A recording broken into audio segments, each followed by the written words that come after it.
Hello friends, welcome to Dhawan P C world. അപ്പോൾ നമ്മൾ കുറേയധികം ദിവസങ്ങൾക്ക് ശേഷമാണ് കാണുന്നത് അല്ലേ?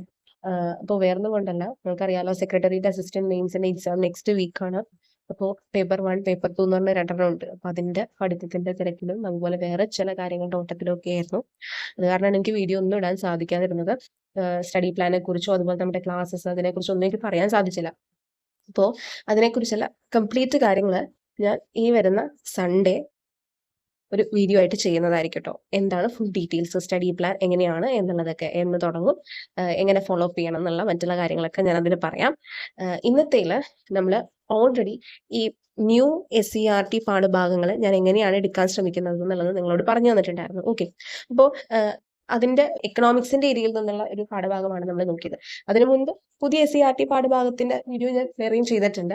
അപ്പോൾ നമ്മളൊരു SCERT പാഠഭാഗം പഠിക്കുമ്പോൾ അത് അവസാനിപ്പിക്കുമ്പോൾ, നമ്മളൊരു പാഠം വായിച്ച് അവസാനിപ്പിക്കുമ്പോൾ ആ ഒരു പാഠഭാഗത്ത് നിന്ന് എന്തൊക്കെ ചോദ്യങ്ങൾ പ്രതീക്ഷിക്കാം എന്നുള്ളതിനെ കുറിച്ചും കൂടി മനസ്സിലാക്കണം. ഓക്കെ, അപ്പോൾ നമ്മൾ ഇന്നത്തെ ഈ ഒരു എന്താണ് ഇന്ന് നമ്മൾ നോക്കാൻ പോകുന്ന ഈ പാഠഭാഗത്തിന്റെ അവസാന ഭാഗത്തിലേക്ക് എത്തിയിട്ടുണ്ട്. അപ്പോൾ അതിൽ ഈ ഒരു പാഠഭാഗത്ത് നിന്ന് ചോദിച്ച ചോദ്യങ്ങൾ ഞാൻ നിങ്ങളെ കാണിച്ചു തരാം. ഓക്കെ, അപ്പോൾ നമുക്ക് പഠിച്ചതിന് ശേഷം ചോദ്യം ചെയ്യുമ്പോൾ അല്ലെങ്കിൽ കാണുമ്പോൾ നമുക്ക് കുറച്ചും കൂടി എളുപ്പമാവും. ഇങ്ങനെയാണ് ഞാൻ ഓരോ SCERT പാഠഭാഗവും ചെയ്യാൻ ഉദ്ദേശിക്കുന്നത് കേട്ടോ. മാക്സിമം എക്സ്ട്രാ ഫാക്ട്സ് പറയേണ്ടതിന്റെ പറയും. ഒപ്പം ആ ഒരു പാഠഭാഗത്ത് നിന്ന് എന്തൊക്കെ ചോദ്യങ്ങൾ PSC ഇതുവരെ ചോദിച്ചിട്ടുണ്ട് എന്നുള്ളതും കൂടി അനലൈസ് ചെയ്യാൻ മാക്സിമം ശ്രമിക്കുന്നതായിരിക്കും. ഓക്കെ, അപ്പോൾ അങ്ങനെയാണ് നമ്മൾ ചെയ്യുക. അപ്പോൾ ഈ ക്ലാസ്സസ് നിങ്ങൾക്ക് ഉപകാരപ്പെടുന്നുണ്ടെന്ന് വിചാരിക്കുന്നു. പക്ഷെ മുഴുവൻ കണ്ടാൽ മാത്രമേ നിങ്ങൾക്കിത് മനസ്സിലാകുകയുള്ളൂ കേട്ടോ. കാരണം നമ്മൾ വിചാരിക്കുന്നതിനപ്പുറമുള്ള കാര്യങ്ങൾ ഓരോ പാഠഭാഗത്തിന്റെ സെന്റൻസിലും പറഞ്ഞു വെക്കുന്നുണ്ടാവും. നമ്മളത് നിസ്സാര മട്ടിൽ വായിച്ച് വിടും. ഇപ്പോൾ എല്ലാവർക്കും അറിയാം പാഠഭാഗങ്ങൾ എന്താണ്. നമ്മൾ ഇപ്പോൾ കണ്ടിന്യൂസ് ആയിട്ട് PSC എക്സാംസ് ഒക്കെ എഴുതിയിട്ടുള്ളവർക്ക് അറിയാം എന്താണ് SCERT പാഠഭാഗം ജസ്റ്റ് വായിച്ചു പോവുക അങ്ങനെ എങ്ങനെയാണെന്ന് വിചാരിക്കും. പക്ഷെ അങ്ങനെയല്ല. പുതിയൊരു SCERT പാഠഭാഗം കിട്ടുമ്പോൾ, അതായത് ഇവർ പുതിയതായിട്ട് അപ്ഡേറ്റ് ചെയ്തതാണ് 6, 8, 10 ക്ലാസ്സുകളിലെ SCERT പാഠഭാഗങ്ങൾ. ഇതിൽ നിന്ന് ഇപ്പോൾ ലേറ്റസ്റ്റ് നടന്ന പരീക്ഷകൾക്കൊക്കെ ചോദിക്കുന്നുണ്ട്. അപ്പൊ നമ്മൾ നിസ്സാര മട്ടിൽ വിചാരിക്കുന്ന, അല്ലെങ്കിൽ നമ്മൾ വായിക്കുന്ന ഒരു സെന്റൻസിന്റെ വ്യാപ്തി അത്രയേ ഉള്ളൂ എന്നായിരിക്കും നമ്മൾ വിചാരിക്കുന്നത്. ഇത്രയേ ഉള്ളൂ, ഇത്രയും നമ്മൾ എന്താണ് ആ ഒരു ലിമിറ്റിൽ നിന്നുകൊണ്ടുള്ള കാര്യങ്ങളെ ചിന്തിച്ചു വെക്കും. പക്ഷെ അതിനപ്പുറമുള്ള ഡെപ്തുള്ള അറിവുകൾ അതിന്റെ പിന്നാലെ ഉണ്ടാവും. അപ്പോൾ അതും കൂടി നമ്മൾ മനസ്സിലാക്കി പോകണം. ഓക്കെ, അപ്പൊ അതിനാണ് ഡീറ്റെയിൽ ആയിട്ട് SCERT പാഠഭാഗങ്ങൾ എന്ത് ചെയ്യുന്നത് ഇങ്ങനെ പറയുന്നത്. പറഞ്ഞു തരുമ്പോൾ നമുക്ക് കുറച്ചും കൂടി എന്താണ് ഗ്രാസ്പ് ചെയ്യാൻ പറ്റുമെന്നാണ് ഞാൻ വിശ്വസിക്കുന്നത്. നമുക്ക് നോർമലി നമ്മൾ വായിക്കുമ്പോൾ നമുക്ക് ചിലപ്പോൾ എന്താണ് ആകെ എന്താണ് ഇഷ്ടമില്ലാത്ത ഏരിയയാണെങ്കിൽ നമ്മൾ വെറുതെ വായിക്കുന്നുണ്ടാവും. പക്ഷെ നമ്മുടെ മനസ്സിൽ കയറണമെന്നില്ല. പക്ഷെ ഒരാൾ എക്സ്പ്ലെയിൻ ചെയ്യുമ്പോൾ അത് എന്താണ് എന്തിനെങ്കിലുമൊക്കെ കണക്ട് ചെയ്ത് പറയുമ്പോൾ നമ്മൾ കുറച്ചും കൂടി ശ്രദ്ധിക്കും. അപ്പോൾ ഒരാൾ പറഞ്ഞു തന്നതിന് ശേഷമാണ് നമ്മളിത് വായിക്കണമെങ്കിൽ അയാൾ പറഞ്ഞ പോയിന്റ്സ് കൂടി നമ്മൾ എന്ത് ചെയ്യും, ഓർത്തെടുക്കും. ഓക്കെ, അതുകൊണ്ടാണ് SCERT ക്ലാസ്സസ് കൂടുതൽ ഫോക്കസ് ചെയ്യുന്നത്. നിങ്ങൾക്ക് അത്യാവശ്യം നല്ല ഒരു എന്താണ് 60 അബോവ് ഒക്കെ തന്നെ സ്കോർ ചെയ്യാൻ സഹായിക്കുന്നതാണ് SCERT പാഠഭാഗങ്ങൾ തന്നെ നല്ലോണം വായിച്ചു കഴിഞ്ഞാൽ. ബാക്കി നമ്മളുടെ ഒരു എന്താണ് റാങ്ക് നിർണ്ണയിക്കുന്ന മാർക്കിലേക്ക് എത്തണമെന്നുണ്ടെങ്കിൽ നമ്മളവിടെ എക്സ്ട്രാ കറണ്ട് അഫയേഴ്സ് അതുപോലെയുള്ള കാര്യങ്ങൾക്കും കൂടി എന്ത് ചെയ്യണം, നല്ല രീതിയിൽ സമയം കണ്ടെത്തി പഠിച്ചെടുക്കണം. ഇംഗ്ലീഷ്, മാത്സ്, മലയാളം അതൊക്കെ. ഓക്കെ, അപ്പോൾ ഈ ഒരു പാഠഭാഗം നമുക്ക് കംപ്ലീറ്റ് ചെയ്യാം. അന്ന് നമ്മൾ പറഞ്ഞു നിർത്തിയത് സമ്പദ് വ്യവസ്ഥയുടെ സവിശേഷതകൾ എന്നുള്ളത് വെച്ചിട്ടാണ്. ഇന്ന് നമ്മൾ വിവിധ തരം സമ്പദ് വ്യവസ്ഥകളാണ് നോക്കാൻ പോകുന്നത്. അപ്പൊ നമ്മൾ ഈ LDC, LGS, VFAക്ക് വേണ്ടിയിട്ടുണ്ടല്ലോ ക്ലാസ്. ഇപ്പോൾ മെയിൻലി ഞാൻ ടെസ്റ്റ് സീരീസ് ആണ് ഉദ്ദേശിച്ചിരുന്നത്. പക്ഷെ ക്ലാസ്സുകളെ കുറിച്ച് കുറെ പേര് ചോദിച്ചപ്പോൾ ഞാൻ വിചാരിച്ചു ഓക്കെ SCERT ക്ലാസ്സസും കൂടി നല്ല രീതിയിൽ അത്യാവശ്യം വേണ്ട എക്സ്ട്രാ ഫാക്ട്സും ക്വസ്റ്റ്യൻ ആൻസേഴ്സും ഒക്കെ അതിന്റെ ഒപ്പം ഡിസ്കസ് ചെയ്ത തരത്തിലുള്ള ഒരു സെഷൻ ആയിട്ട് ചെയ്യാമെന്ന്. അപ്പോൾ അതിന്റെ ഇനി നമ്മൾ തുടങ്ങുകയാണ്. ഇതിപ്പോ ഞാനൊരു എന്താണ് റഫ് മോഡൽ എന്നുള്ള രീതിയിലാണ് നിങ്ങളിലേക്ക് ഈ ഒരു ചാപ്റ്ററിന്റെ തുടക്കം എത്തിച്ചത്. അപ്പൊ അതൊന്ന് എന്താണ് ആ ഒരു ചാപ്റ്ററിന്റെ അവസാനിപ്പിക്കാം എന്ന് വെച്ചിട്ടാണ് ഞാനിത് പറയുന്നത്. നമ്മൾ ഇനി തുടങ്ങുമ്പോൾ സിസ്റ്റമാറ്റിക് ആയിട്ട് ഒരു ഓർഡറിലായിരിക്കും പോവുക. തുടങ്ങിക്കഴിഞ്ഞാൽ മാക്സിമം എന്താണ് എക്സാമിന് മുമ്പ് കംപ്ലീറ്റ് ചെയ്യാൻ ശ്രമിക്കുന്നതായിരിക്കും. ഓക്കെ, അപ്പൊ അതിന്റെ ഡീറ്റെയിൽസ് ഒക്കെ ഞാൻ പറഞ്ഞല്ലോ സൺഡേ പറയാം. അത് ക്രിസ്പ് ആൻഡ് ക്ലിയർ ആയിട്ട് നമ്മൾ തുടങ്ങുന്നതായിരിക്കും. ഓക്കെ, അപ്പൊ ഈ ഒരു ചാപ്റ്റർ ഇതിന്റെ മുൻപത്തെ ഭാഗം കണ്ടിട്ടുള്ളവരുണ്ടെങ്കിൽ ഇതിന്റെ അവസാനിപ്പിക്കാമെന്ന് വെച്ചിട്ടാണ് ഈ ഒരു പാഠഭാഗം. മാത്രമല്ല ഞാൻ പറഞ്ഞു ചോദ്യങ്ങൾ എങ്ങനെയാണ് ഒരു പാഠഭാഗത്ത് നിന്ന് വരുന്നത് എന്നുള്ളതും കൂടി നിങ്ങൾ മനസ്സിലാക്കണം. അതിന് എന്താണ് ഇന്നത്തെ വീഡിയോയിൽ കാണുമ്പോൾ നിങ്ങൾക്ക് മനസ്സിലാവും എന്താണ് ഇതിന് ചോദിച്ചിട്ടുള്ളത് എന്നുള്ളത്. ഓക്കെ, ഇങ്ങനെ നമ്മൾ ഓരോ SCERT പാഠഭാഗങ്ങളും എന്ത് ചെയ്യണം, റിയലൈസ് ചെയ്യാൻ ശ്രമിക്കണം. അപ്പോൾ നമുക്ക് എന്ത് വന്നാലും ആൻസർ ചെയ്യാൻ പറ്റും. ഡിഗ്രി ലെവലിലും ചോദിക്കുന്നത്. ഓക്കെ, അപ്പോൾ ഡിഗ്രിയുടെ അത്രയ്ക്ക് ഈ പേപ്പർ 2 ഒക്കെ അത്യാവശ്യം കോണ്ടന്റ് പഠിക്കാനുള്ളത് കൊണ്ടാണ് ഞാൻ എന്ത് ചെയ്തത്, എനിക്ക് ഒന്നും ചെയ്യാൻ പറ്റാതെ പോയത് കേട്ടോ. Extremely sorry for that. നമ്മൾ ഈ പറയുന്ന സംഭവത്തിന് തുടങ്ങിക്കഴിഞ്ഞാൽ എന്താണ് പക്കയായിട്ട് ചെയ്യുന്നതായിരിക്കും. അപ്പോൾ എന്താണ് നിങ്ങളത് മനസ്സിലാക്കുമെന്ന് ഞാൻ വിചാരിക്കുന്നു. എക്സാം കഴിഞ്ഞിട്ട് എനിക്കത് കുറച്ച് സിസ്റ്റമാറ്റിക് ആയിട്ട് ചെയ്യാൻ പറ്റുള്ളൂ. ഓക്കെ, അപ്പോൾ നമുക്ക് സമ്പദ് വ്യവസ്ഥകളെ കുറിച്ച് നോക്കാം. നമുക്ക് യൂഷ്വലി അറിയുന്ന സമ്പദ് വ്യവസ്ഥകൾ ഏതൊക്കെയാണ്? മുതലാളിത്ത സമ്പദ് വ്യവസ്ഥ, സോഷ്യലിസ്റ്റ് സമ്പദ് വ്യവസ്ഥ, മിശ്ര സമ്പദ് വ്യവസ്ഥ, അല്ലെ, മിക്സഡ് എക്കണോമി. ഇന്ത്യ ഫോളോ ചെയ്യുന്ന എക്കണോമി ഏതാ? മിശ്ര സമ്പദ് വ്യവസ്ഥയാണ് എന്നുള്ളത് നമുക്കറിയാം. ഇനി മുതലാളിത്ത സമ്പദ് വ്യവസ്ഥ എന്ന് പറയുമ്പോൾ നമ്മൾ കൂടുതലും ചിന്തിക്കുന്ന അല്ലെങ്കിൽ നമ്മുടെ മനസ്സിലേക്ക് ഓടിയെത്തുന്ന രാജ്യം ഏതാണ്? USA ആണ് അല്ലെ? അമേരിക്കൻ ഒരു എന്താണ് ഒരു സമ്പദ് വ്യവസ്ഥ എന്ന് പറയുന്നത് ഏകദേശം ക്യാപിറ്റലിസ്റ്റ് എക്കോണമിയാണ് അല്ലെ? സോഷ്യലിസ്റ്റ് വ്യവസ്ഥ എന്ന് പറയുമ്പോൾ നമുക്ക് USSRനെ കുറിച്ചാണ് ഓർമ്മ വരുന്നത്. സോ എന്താണ് ഈ 3 സമ്പദ് വ്യവസ്ഥകളുടെ പ്രത്യേകത എന്നുള്ളത് കൃത്യമായിട്ട് നമുക്ക് മനസ്സിലാക്കണം. ഓൾറെഡി ഇതിനെ കുറിച്ച് അറിവുള്ളവർക്ക് ഓക്കെ ഇത് ഓക്കെ ആണെങ്കിൽ നോക്കണ്ട. പക്ഷെ നിങ്ങൾ ഇതിന്റെ പ്രത്യേകതകൾ നോട്ട് ചെയ്യണം. കാരണം ചിലപ്പോൾ ഇതും ഒരു ചോദ്യമായിട്ട് വരാം. പുതിയതായിട്ട് വായിക്കുന്നവരുണ്ടെങ്കിൽ ഇത് മനസ്സിലാക്കി പോകുക. എന്താണ് ക്യാപിറ്റലിസ്റ്റ് സമ്പദ് വ്യവസ്ഥ? ഇവിടെ വ്യക്തമായിട്ട് പറഞ്ഞിട്ടുണ്ട് എന്താണ്? എല്ലാ വ്യക്തികൾക്കും സ്വത്ത് കൈവശം വെക്കാനുള്ള അവകാശം എവിടെയുണ്ട്? മുതലാളിത്ത സമ്പദ് വ്യവസ്ഥയിലുണ്ട്. അതായത് നമ്മൾ പറയുന്ന ഫാക്ടേഴ്സ് ഓഫ് പ്രൊഡക്ഷൻ ഇല്ലേ? ഫാക്ടേഴ്സ് ഓഫ് പ്രൊഡക്ഷൻ, ഓക്കെ, ഉൽപാദക ഘടകങ്ങൾ, അതിന്റെ ഉടമസ്ഥാവകാശം എന്ന് പറയുന്നത് സ്വകാര്യ വ്യക്തികളിലാണ് ഇവിടെ ക്യാപിറ്റലിസ്റ്റ് എക്കോണമിയിൽ കേന്ദ്രീകരിച്ചിരിക്കുന്നത്. അതായത് പബ്ലിക് എന്ന് പറയുമ്പോൾ നമ്മൾ എപ്പോഴും ചിന്തിക്കുന്നത് എന്താ? പബ്ലിക് ഇൻസ്റ്റിറ്റ്യൂഷൻസ് അങ്ങനെയൊക്കെ പറയുമ്പോൾ നമ്മൾ എന്താണ് പറയാ? ഗവൺമെന്റിനെ സംബന്ധിച്ചിട്ടാണ് നമ്മൾ ചിന്ത വരിക അല്ലെ? പക്ഷെ ഇവിടെ ഈ പ്രൊഡക്ഷനുമായിട്ട് ബന്ധപ്പെട്ടുള്ള എല്ലാ ഘടകങ്ങളും അതിന്റെ ഫുൾ ഓണർഷിപ്പ് അല്ലെങ്കിൽ അതിന്റെ ഫുൾ റൈറ്റ്സ് ആർക്കാണ്? സ്വകാര്യ വ്യക്തികളിലാണ് കേന്ദ്രീകരിച്ചിരിക്കുന്നത്. അതാണ് ക്യാപിറ്റലിസ്റ്റ് ഇക്കോണമിയുടെ ഒരു പ്രത്യേകത. അതില് എല്ലാ വ്യക്തികൾക്കും സ്വത്ത് കൈവശം വെക്കാനുള്ള അവകാശമുണ്ട് എന്നുള്ളതാണ് അതിന്റെ ഒരു പ്രത്യേകത. ഓക്കെ, എല്ലാ വ്യക്തികൾക്കും എന്തുണ്ട്? സ്വത്ത് കൈവശം വെക്കാനുള്ള അവകാശമുണ്ട്. പരമാവധി ലാഭം എന്നതാണ് ലക്ഷ്യം. അതായത് പ്രോഫിറ്റിന് വേണ്ടി മാത്രം, അതായത് പ്രോഫിറ്റ് ആണ് മെയിൻ മോട്ടീവ് എന്നുള്ളതാണ് ഇവിടെ പറഞ്ഞു വെക്കുന്നത്. പിന്നെ ഗവൺമെന്റ് ഇടപെടൽ പരിമിതമാണ്. ബേസിക്കലി എന്താ നമ്മുടെ ലേസർ ഫെയർ എന്നൊക്കെ പറയുന്ന പോലെ ലേസർ ഫെയർ തിയറിയിൽ ആഡം സ്മിത്ത് പറയുന്നില്ലേ? അതായത് ഗവൺമെന്റ് ഇന്റർവെൻഷൻ പാടില്ല. അതായത് പുറത്തുനിന്നുള്ള ഒരു ഇന്റർവെൻഷൻ ഉണ്ടാവാതിരുന്നാലേ നല്ല രീതിയിൽ എന്താണ് ഒരു എക്കണോമി പോകുള്ളൂ എന്നുള്ള രീതിയിൽ പറയുന്നില്ലേ ലേസർ ഫെയർ സിദ്ധാന്തം? അതുപോലെ എന്താണ് ഗവൺമെന്റ് ഇടപെടൽ പരിമിതമാണ്. അതായത് അധികമൊന്നും ഇടപെടാതിരിക്കുക. സ്വകാര്യ വ്യക്തികൾക്ക് ഏത് വിഭവങ്ങൾ സംഭരിക്കാനും അവയുപയോഗിച്ച് ഇഷ്ടമുള്ള സാധനങ്ങളും സേവനങ്ങളും ഉൽപ്പാദിപ്പിക്കാനും സാധിക്കും. അതായത് പ്രൈവറ്റ് പാർട്ടീസിന് എന്ത് ചെയ്യാൻ പറ്റും? അവർക്ക് ഏത് സംഭവങ്ങൾ അവർക്ക് എന്താണ് സംഭരിച്ചു വെച്ചിട്ട് പ്രൊഡ്യൂസ് ചെയ്യാനും അവർക്ക് ഇഷ്ടമുള്ള സാധനങ്ങളും സേവനങ്ങളും ആയിരിക്കും ഉൽപ്പാദിപ്പിക്കുക. അപ്പോൾ അവിടുത്തെ ഇപ്പൊ ഒരു രാജ്യം ഒരു ക്യാപിറ്റലിസ്റ്റ് ഇക്കോണമി ഫോളോ ചെയ്യുമ്പോൾ എന്താണ് അത് ശ്രദ്ധിക്കണേ. ഇപ്പൊ ആ ഒരു ഇക്കോണമി അല്ലെങ്കിൽ ആ ഒരു രാജ്യത്ത് അത് സ്യൂട്ടബിൾ ആണോ എന്നുള്ളതിനെ നോക്കിയിട്ടായിരിക്കും ആ ഒരു രാജ്യം എന്ത് ചെയ്യുക? ക്യാപിറ്റലിസ്റ്റ് വേണോ അല്ലെങ്കിൽ സോഷ്യലിസ്റ്റ് ആണോ എന്നുള്ള രീതിയിലൊക്കെ പോകുന്നത് അല്ലെ? അപ്പൊ ഇവിടെ ഇഷ്ടമുള്ള സാധനങ്ങളും സേവനങ്ങളും ആവുമ്പോൾ ആ രാജ്യത്ത് വേണ്ട, ഇപ്പൊ ഇന്ത്യ എന്ന് പറയുന്ന രാജ്യത്തെ സംബന്ധിച്ചിടത്തോളം അവിടുത്തെ ജനങ്ങൾക്ക് ഏതാണ് കൂടുതൽ വേണ്ടത് അതിനനുസരിച്ച് വേണ്ട പ്രൊഡ്യൂസ് ചെയ്യാൻ. നമ്മളിപ്പോ എന്താണ് what to produce, how to produce, for whom എന്നുള്ളതൊക്കെ നമ്മൾ ചോദിച്ചു അല്ലെ? അപ്പോൾ അതൊക്കെ അവിടെ ഒരു പ്രസക്തിയുള്ള ചോദ്യങ്ങളാണ്. ദെൻ ഉപഭോക്താവിന് വിപണിയിൽ പൂർണ്ണ സ്വാതന്ത്ര്യമുണ്ട്. അതായത് ഉപഭോക്താവിന് അവിടെ ഒരു കാര്യം പറയുന്നുണ്ട്, കൺസ്യൂമറിന് പരമാധികാരം. അതവിടെ സ്പെഷ്യലായിട്ട് പറയുന്നുണ്ട്. വ്യവസായ സ്ഥാപനങ്ങൾ തമ്മിലുള്ള മത്സരം പക്ഷേ അവിടെ ഭയങ്കര കോമ്പറ്റീഷൻ ആയിരിക്കും അല്ലെ? ക്യാപിറ്റലിസ്റ്റ് ഇക്കോണമിയിൽ എപ്പോഴും ഓരോ ആൾക്കാരും എന്താണ് അവരുടെ പ്രൊഡക്ഷൻ അല്ലെങ്കിൽ അവരുടെ ഏരിയ ഏതാണോ അതിൽ കൂടുതൽ ഉന്നതിയിലെത്താനാണ് ശ്രമിക്കുക മറ്റേ ആളെക്കാൾ അല്ലെ? അപ്പൊ ഇതൊക്കെയാണ് എന്താ മുതലാളിത്ത സമ്പദ് വ്യവസ്ഥയുടെ പ്രത്യേകതകൾ. അപ്പോൾ ഇതിൽ ശ്രദ്ധിക്കുക, നമുക്ക് നോർമലി അറിയാവുന്ന സംഭവങ്ങളൊക്കെ ഉണ്ട് അല്ലെ? പ്രോഫിറ്റ്, ഗവൺമെന്റ് ഇടപെടൽ പരിമിതമാണ്, ഇതൊക്കെ നമുക്കറിയാം. പക്ഷെ ഇവിടെ നമ്മൾ ശ്രദ്ധിക്കാതെ പോകുന്ന പോയിന്റ്സ് ഏതൊക്കെയായിരിക്കും അറിയോ? ഉപഭോക്താവിന് വിപണിയിൽ പൂർണ്ണ സ്വാതന്ത്ര്യമുണ്ട്. അതുപോലെ തന്നെ എന്താണ് സ്വകാര്യ വ്യക്തികൾക്ക് ഇഷ്ടമുള്ള വിഭവങ്ങൾ സംഭരിക്കാനും സേവനങ്ങൾ ഉത്പാദിപ്പിക്കാനും സാധിക്കും. എല്ലാ വ്യക്തികൾക്കും സ്വത്ത് കൈവശം വെക്കാനുള്ള അധികാരമുണ്ട്. ഇതൊക്കെ സ്പെഷ്യലായിട്ട് ഒന്ന് നോട്ട് ചെയ്യുന്നത് നല്ലതാണ്. അപ്പൊ ഇതാണ് ബേസിക്കലി ഒരു ക്യാപിറ്റലിസ്റ്റ് ഇക്കോണമിയുടെ പ്രത്യേകതകൾ. അപ്പോൾ ഇവിടെ പ്രത്യേകം പക്ഷെ പറഞ്ഞു വെക്കുന്ന ഒരു കാര്യം, മുതലാളിത്ത സമ്പദ് വ്യവസ്ഥ നിലനിൽക്കുന്ന പല രാജ്യങ്ങളിലും സാമ്പത്തിക വികസനത്തിൽ ഗവൺമെന്റിന്റെ സജീവ പങ്കാളിത്തം ഇന്ന് കാണാൻ കഴിയും. അപ്പൊ ഇതൊരു സ്റ്റേറ്റ്മെന്റ് ആയിട്ട് വന്നാൽ ശരിയാണ്. നമ്മൾ പെട്ടെന്ന് ചിന്തിക്കും, ഗവൺമെന്റ് ഇന്റർവെൻഷൻ അധികം പാടില്ല, പരിമിതപ്പെടുത്തണം എന്നല്ലേ ഫീച്ചേഴ്സിൽ പറഞ്ഞിട്ടുള്ളത് എന്ന് നമ്മൾ വിചാരിക്കും. പക്ഷെ അല്ല, എന്താണ് പറഞ്ഞിട്ടുള്ളത്? ഇന്നത്തെ ഒരു കാലഘട്ടത്തില് ഗവൺമെന്റിന്റെ ഒരു ഇടപെടലും നമുക്ക് ഈ ഒരു എക്കണോമിക് ഡെവലപ്മെന്റിൽ ഈ ക്യാപിറ്റലിസ്റ്റ് ഇക്കോണമി ഫോളോ ചെയ്യുന്ന കൺട്രീസിൽ ഉള്ളതായിട്ട് കാണാൻ സാധിക്കും. ഓക്കെ, ഇനി എന്താണ് സോഷ്യലിസ്റ്റ് ഇക്കോണമിയുടെ പ്രത്യേകത? എല്ലാ ഉൽപാദക ഘടകങ്ങളുടെയും ഉടമസ്ഥാവകാശം നിയന്ത്രണവും ഗവൺമെന്റിൽ നിക്ഷിപ്തമായിരിക്കുന്നതാണ് സോഷ്യലിസ്റ്റ് സമ്പദ് വ്യവസ്ഥ. അതായത് എന്തെല്ലാം ഉൽപാദക ഘടകങ്ങളുണ്ടോ അതിന്റെയും ഉടമസ്ഥാവകാശം, അതിന്റെ ഫുൾ ഓണർഷിപ്പ്, അതുപോലെ അതിന്റെ കൺട്രോളിംഗ് ഒക്കെ ഗവൺമെന്റിന്റെ അണ്ടറിലായിരിക്കും, നിക്ഷിപ്തമായിരിക്കും. ഓക്കെ, ഇനി ഒരു കേന്ദ്രീകൃത ആസൂത്രണ സമിതി ആയിരിക്കും സാമ്പത്തിക പ്രവർത്തനങ്ങളിൽ തീരുമാനമെടുക്കുന്നത്. അപ്പൊ ഇങ്ങനൊരു പോയിന്റ് നമുക്ക് ചിലപ്പോൾ എന്ത് ചെയ്യാം, സോഷ്യലിസ്റ്റ് ഇക്കോണമി താഴെ തന്നിട്ടുള്ള അവയിൽ സോഷ്യലിസ്റ്റ് ഇക്കോണമിയുടെ പ്രത്യേകതകൾ എന്തൊക്കെയാണ് എന്നുള്ള രീതിയിൽ തിരഞ്ഞെടുക്കാൻ പറഞ്ഞു കഴിഞ്ഞാൽ ഒരു പോയിന്റ് എന്താണ് ഈ പറയുന്ന ഒരു കേന്ദ്രീകൃത ആസൂത്രണ സമിതിയുണ്ട് പ്രവർത്തനങ്ങളിൽ തീരുമാനമെടുക്കാൻ, സാമ്പത്തിക പ്രവർത്തനങ്ങളിൽ തീരുമാനമെടുക്കാൻ എന്നുള്ള ഒരു സ്റ്റേറ്റ്മെന്റ് വന്നാൽ അത് ശരിയാണ് എന്നുള്ളത് ഓർത്ത് വയ്ക്കാം. ഓക്കെ, ദെൻ ഉൽപാദക ഘടകങ്ങളുടെ ഉടമസ്ഥാവകാശം ഗവൺമെന്റിൽ നിക്ഷിപ്തം എന്നുള്ളത് ഓൾറെഡി നമ്മൾ പറഞ്ഞ പോയിന്റ് ആണ്. സാമൂഹിക ക്ഷേമമാണ് പ്രധാന ലക്ഷ്യം, സോഷ്യൽ വെൽഫെയർ അല്ലെ, അതാണ് കൂടുതൽ പ്രധാന ലക്ഷ്യം, പ്രോഫിറ്റ് എന്നുള്ളതിനേക്കാൾ ഉപരി.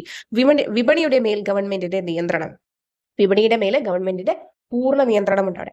അതായത് മാർക്കറ്റ് ആരുടെ അണ്ടറിലായിരിക്കും, അല്ലെങ്കിൽ മാർക്കറ്റിന്റെ കൺട്രോൾ ഫുള്ള് ഗവൺമെന്റിലായിരിക്കും. വിഭവങ്ങളുടെ ലഭ്യതയും ദേശീയ ലക്ഷ്യങ്ങളും മുൻനിർത്തി കേന്ദ്ര ആസൂത്രണ സമിതി വിഭവങ്ങളെ വിനിയോഗിക്കുന്നു. അപ്പൊ വിഭവങ്ങളുടെ ലഭ്യതയും ദേശീയ ലക്ഷ്യങ്ങളും, ഓക്കെ, അതായത് എത്രത്തോളം റിസോഴ്സസ് ഉണ്ടോ, അതുപോലെ എന്താണോ ഒരു എന്താണ് മൊത്തത്തിലുള്ള ഒരു ടാർഗറ്റ് അല്ലെങ്കിൽ എയിം എന്ന് പറയുന്നത്, അതൊന്ന് മുൻനിർത്തിയിട്ടായിരിക്കും കേന്ദ്ര ആസൂത്രണ സമിതി വിഭവങ്ങളെ വിനിയോഗിക്കുന്നത്. അതുപോലെ വരുമാനത്തിലും സമ്പത്തിലുമുള്ള അസമത്വം കുറയ്ക്കുന്നു. ഇൻകമിലും അതുപോലെ തന്നെ ഓരോരുത്തരും എന്താണ് അവരുടെ എന്താ പറയുക വെൽത്തിലും ഉള്ള ഒരു ഇനീക്വാളിറ്റി കുറയ്ക്കാനും ഈ പറയുന്ന സോഷ്യലിസ്റ്റ് സമ്പദ് വ്യവസ്ഥ എന്ത് ചെയ്യുന്നുണ്ട്, ശ്രമിക്കുന്നുണ്ട്. ഓക്കെ, അപ്പൊ ഇതാണ് അതിന്റെ പ്രത്യേകത. സ്വകാര്യ സംരംഭങ്ങളുടെ പങ്കാളിത്തവും ഇന്ന് സോഷ്യലിസ്റ്റ് സമ്പദ് വ്യവസ്ഥയിൽ കണ്ടുവരുന്നു. പക്ഷെ ഇന്ന് ഈ പറയുന്ന രീതിയിലുള്ളതാണ് സോഷ്യലിസ്റ്റ് എക്കോണമിയുടെ പ്രത്യേകതകൾ എന്നുണ്ടെങ്കിലും സ്വകാര്യ സംരംഭങ്ങളുടെ ഒരു പാർട്ട്ണർഷിപ്പും അല്ലെങ്കിൽ ഒരു പങ്കാളിത്തവും ഇതിൽ കാണാൻ സാധിക്കും. ഓക്കെ, ഇനി മിക്സഡ് എക്കോണമിയിൽ എന്താണ് പറഞ്ഞിട്ടുള്ളത്? അപ്പോൾ മിശ്ര സമ്പദ് വ്യവസ്ഥയിൽ എന്താണ് പറഞ്ഞിട്ടുള്ളത്? മുതലാളിത്ത സമ്പദ് വ്യവസ്ഥയുടെയും സോഷ്യലിസ്റ്റ് സമ്പദ് വ്യവസ്ഥയുടെയും ചില പ്രത്യേകതകൾ ഒരുമിച്ച് കാണാൻ കഴിയുന്നതാണ് മിശ്ര സമ്പദ് വ്യവസ്ഥ. അതായത് മുതലാളിത്ത സമ്പദ് വ്യവസ്ഥയുടെ കുറച്ച് ട്രേറ്റ്സും അതുപോലെ തന്നെ സോഷ്യലിസ്റ്റ് സമ്പദ് വ്യവസ്ഥയുടെ കുറച്ച് ട്രേറ്റ്സും നമുക്ക് അവിടെ കാണാൻ സാധിക്കും. ഈ പറയുന്ന മിക്സഡ് എന്ന് പറഞ്ഞാൽ രണ്ടിന്റെയും കൂടിയുള്ളത് അല്ലെ. അപ്പൊ എന്താണ് ഇതിന്റെ പ്രത്യേകത? സ്വകാര്യ മേഖലയുടെയും പൊതുമേഖലയുടെയും സഹവർത്തിത്വം രണ്ടും ഒരുപോലെ ഇൻവോൾവ് ചെയ്യുന്നതാണ് അല്ലെ. അങ്ങനെ പോയാലേ എന്താണ് നമുക്ക് അതിൻ്റെതായ ഒരു ബെനിഫിറ്റ്. ഇപ്പോൾ ഇന്ത്യ ഫോളോ ചെയ്യുന്ന മിക്സഡ് എക്കോണമിയാണ്. രണ്ടിനും അതിൻ്റെതായ മേന്മകളുണ്ട്, ദോഷങ്ങളുണ്ട്. അപ്പോൾ രണ്ടിന്റെയും ഒരു മിക്സ്ചറിലാണെങ്കിലേ നല്ല രീതിയിൽ എന്താണ് എക്കോണമി ഇന്ത്യയെ സംബന്ധിച്ചിടത്തോളം ഇന്ത്യക്ക് അഭികാമ്യമായിട്ടുള്ളത് എന്നുള്ളതിനെ വെച്ചിട്ടായിരിക്കണം എന്ത് മിക്സഡ് എക്കോണമി തിരഞ്ഞെടുത്തത് അല്ലെ. ലാഭേച്ഛയും സാമൂഹ്യക്ഷേമവുമാണ് പ്രധാന ലക്ഷ്യങ്ങൾ. ഓക്കെ, ദെൻ സാമ്പത്തിക പ്രവർത്തനങ്ങളിലെ വ്യക്തി സ്വാതന്ത്ര്യം. അപ്പൊ ഇത് മിക്സഡ് എക്കോണമിയിലെ പോയിന്റാ. സാമ്പത്തിക പ്രവർത്തനങ്ങളിലെ വ്യക്തി സ്വാതന്ത്ര്യം, ഇത് സോഷ്യലിസ്റ്റിന്റെ ഇതിൽ ചോദിച്ചു കഴിഞ്ഞാൽ എന്താണ്, അത് തെറ്റാണ്. ഓക്കെ, സാമ്പത്തിക പ്രവർത്തനങ്ങളിലെ വ്യക്തി സ്വാതന്ത്ര്യം, ഗവൺമെന്റ് പദ്ധതികൾ തയ്യാറാക്കുന്നതിനുള്ള സാമ്പത്തിക ആസൂത്രണം, ചില മേഖലകളിൽ സാധനങ്ങളുടെ വിലയിൽ ഗവൺമെന്റിന്റെ നിയന്ത്രണം. ചില സാധനങ്ങളിലല്ല, ചില സെക്ടേഴ്സിൽ അതിന്റെ വില നിശ്ചയിക്കുന്നതിൽ ആർക്ക് റോളുണ്ട്? ഗവൺമെന്റിനുണ്ട്. അപ്പൊ ഗവൺമെന്റിന്റെ കൺട്രോളിലായിരിക്കും. ദെൻ അവശ്യ സാധനങ്ങൾക്കും സേവനങ്ങൾക്കും ഗവൺമെന്റ് പ്രാധാന്യം നൽകുന്നു. അവശ്യ സാധനങ്ങൾക്കും സേവനങ്ങൾക്കും ഗവൺമെന്റ് എന്ത് ചെയ്യുന്നു? പ്രാധാന്യം നൽകുന്നു. ഇതെല്ലാം മിക്സഡ് എക്കോണമിയുടെ പ്രത്യേകതകളിൽ വരുന്നതാണ്. അപ്പൊ ഇവിടെ പ്രധാനമായിട്ടും നോട്ട് ചെയ്യേണ്ട സവിശേഷതകൾ എന്ന് പറയുന്നത്, ഒന്ന് സാമ്പത്തിക പ്രവർത്തനങ്ങളിലെ വ്യക്തി സ്വാതന്ത്ര്യം, അതുപോലെ ചില മേഖലയിൽ സാധനങ്ങളുടെ വിലയിൽ ഗവൺമെന്റിന്റെ നിയന്ത്രണം, ഗവൺമെന്റ് പദ്ധതികൾ തയ്യാറാക്കുന്നതിനുള്ള സാമ്പത്തിക ആസൂത്രണം, അവശ്യ സാധനങ്ങൾക്ക് സേവനങ്ങൾക്ക് ഗവൺമെന്റ് പ്രാധാന്യം നൽകുന്നു. ഇത്രയാണ് ഒന്ന് ശ്രദ്ധിക്കേണ്ടത്. ഇനി മിശ്ര സമ്പദ് വ്യവസ്ഥയിൽ അടിസ്ഥാന സാമ്പത്തിക പ്രശ്നങ്ങൾ പരിഹരിക്കുന്നത് വിപണികളിലൂടെയും കേന്ദ്രീകൃത ആസൂത്രണ സംവിധാനത്തിലൂടെയുമാണ്. ഓക്കെ, മാർക്കറ്റിലൂടെയും അതുപോലെ തന്നെ കേന്ദ്രീകൃത ആസൂത്രണ സംവിധാനത്തിലൂടെയാണ് സ്വാതന്ത്ര്യാനന്തരം ഇന്ത്യ മിശ്ര സമ്പദ് വ്യവസ്ഥയാണ് സ്വീകരിച്ചിട്ടുള്ളത്. ഇനി ആഗോള സമ്പദ് വ്യവസ്ഥ, നമ്മുടെ മൊത്തത്തില് ആഗോള സമ്പദ് വ്യവസ്ഥ എന്ന് പറയുന്നത് വിജ്ഞാനാധിഷ്ഠിത സമ്പദ് വ്യവസ്ഥയിലേക്ക്, നോളജ് ഇക്കോണമിയിലേക്ക് മാറിക്കൊണ്ടിരിക്കുന്നു. അപ്പോൾ എന്താണ് നോളജ് ഇക്കോണമി? ഇത് വളരെ ഇമ്പോർട്ടൻ്റ് ആണ്. ഇപ്പോൾ നമ്മുടെ ഡിഗ്രി ലെവലിൽ പോലും വളരെ ഇമ്പോർട്ടൻ്റ് ആയിട്ടൊരു പെർസ്പെക്റ്റീവ് ആണ് ഈ നോളജ് ഇക്കോണമി എന്ന് പറയുന്നത്. പേപ്പർ 2 നമുക്ക് കേരള മോഡൽ ഇതിലൊക്കെ പഠിക്കാനുണ്ടത്. അപ്പൊ നോക്കി, അറിവും വൈദഗ്ധ്യവും വളർച്ചയുടെയും നവീകരണത്തിന്റെയും ചാലകങ്ങളാകുന്ന ഒരു സാമ്പത്തിക വ്യവസ്ഥയെയാണ് വിജ്ഞാന സമ്പദ് വ്യവസ്ഥ സൂചിപ്പിക്കുന്നത്. ഈ സമ്പദ് വ്യവസ്ഥയിൽ അറിവൊരു പ്രധാന വിഭവമായി കണക്കാക്കപ്പെടുന്നു. അതിന്റെ സൃഷ്ടിയും വ്യാപനവും പ്രയോഗവും സാമ്പത്തിക വികസനത്തിന് നിർണായകമാണ്. അതായത് നോളജ് ഇക്കോണമിയുടെ ഭാഗമായിട്ട് നമുക്ക് എന്ത് വേണമെങ്കിൽ പറയാം, നമ്മൾക്കിപ്പോ ഒരു ഫോണോ അല്ലെങ്കിൽ എന്താ പറയാ, അറിവും വൈദഗ്ധ്യവും വളർച്ചയുടെ നവീകരണത്തിന്റെയും ചാലകങ്ങളാണ്. ഇപ്പൊ നമുക്ക് നോളജ് കിട്ടാനാണെങ്കിൽ നിങ്ങളൊന്ന് ചിന്തിച്ചു നോക്കി, നമുക്കിപ്പോ ഒരു ഫോണിലാണെങ്കിൽ പോലും അല്ലെ, ഇന്റർനെറ്റ് ഉണ്ടെങ്കിൽ നമുക്ക് എന്ത് ചെയ്യാൻ പറ്റും? ആക്സസിബിൾ ആണ്. അപ്പോൾ ആ ഒരു ഇതുകൊണ്ട് ഇപ്പോ എന്തോരം പേര് എന്താണ് വളരെയധികം ഈ പറയുന്ന രീതിയിൽ എന്ത് ചെയ്യുന്നുണ്ട്, വരുമാനം കണ്ടെത്തുന്നുണ്ട് അല്ലെ, ഓൺലൈനായിട്ടും കുറേയധികം. അപ്പോൾ അറിവും അവിടെ നോളജും അതുപോലെ തന്നെ എന്താണ് ടെക്നോളജിയും ഒരുപോലെ വന്നതുകൊണ്ടാണ് എന്ത് സാധ്യമായത്, അങ്ങനെ ഒരു കാര്യം സാധ്യമായത് അല്ലെ. അപ്പോൾ ഇന്നത്തെ ഒരു സമ്പദ് വ്യവസ്ഥ കൂടുതലും എന്താണ്, അറിവാണ് ഒരു പ്രധാന വിഭവമായി കണക്കാക്കപ്പെടുന്നത്. നോളജ് ഇക്കോണമിയിൽ കേട്ടോ, നോളജ് ഇക്കോണമിയിൽ അറിവാണ് അവിടെ പ്രധാന വിഭവം. അതിന്റെ സൃഷ്ടിയും വ്യാപനവും പ്രയോഗവും അത് സാമ്പത്തിക വികസനത്തിലേക്ക് എത്തിക്കണം. ഇപ്പോ ഇവിടെ നിന്നാണെങ്കിൽ ഇപ്പോ പുറത്തുള്ള രാജ്യങ്ങളിൽ പഠിക്കുന്ന അല്ലെങ്കിൽ ചില പിള്ളേർക്ക് ട്യൂഷൻ എടുക്കുന്നത് നമ്മൾ കണ്ടിട്ടില്ല ഓൺലൈൻ ആയിട്ടൊക്കെ. അപ്പോൾ അതൊക്കെ എന്തുകൊണ്ടാണ്? ആ നോളജിനെ നമ്മൾ എന്താണ് ഒരു സർവീസ് ആയിട്ട്, അതായത് ഷെയറിങ് അല്ലെങ്കിൽ എന്താണ് ടീച്ചിങ് എന്നൊക്കെ പറയുന്നത് എന്താണ്, ഒരു സർവീസ് അല്ലേ. അപ്പോൾ അതൊക്കെ എന്തുകൊണ്ട് സാധിക്കുന്നു? ഈ പറയുന്ന IT-യുടെയും എല്ലാത്തിന്റെയും അഡ്വാൻസ്മെന്റ് കൊണ്ടാണ്. അപ്പോൾ അതിലേക്കാണ് ഇപ്പോൾ എന്ത് ചെയ്യുന്നത്, പോയിക്കൊണ്ടിരിക്കുന്നത് അല്ലെ. ഇനി നമുക്ക് ഏറ്റവും പ്രധാനപ്പെട്ട സംഭവമാണ് നോക്കാം.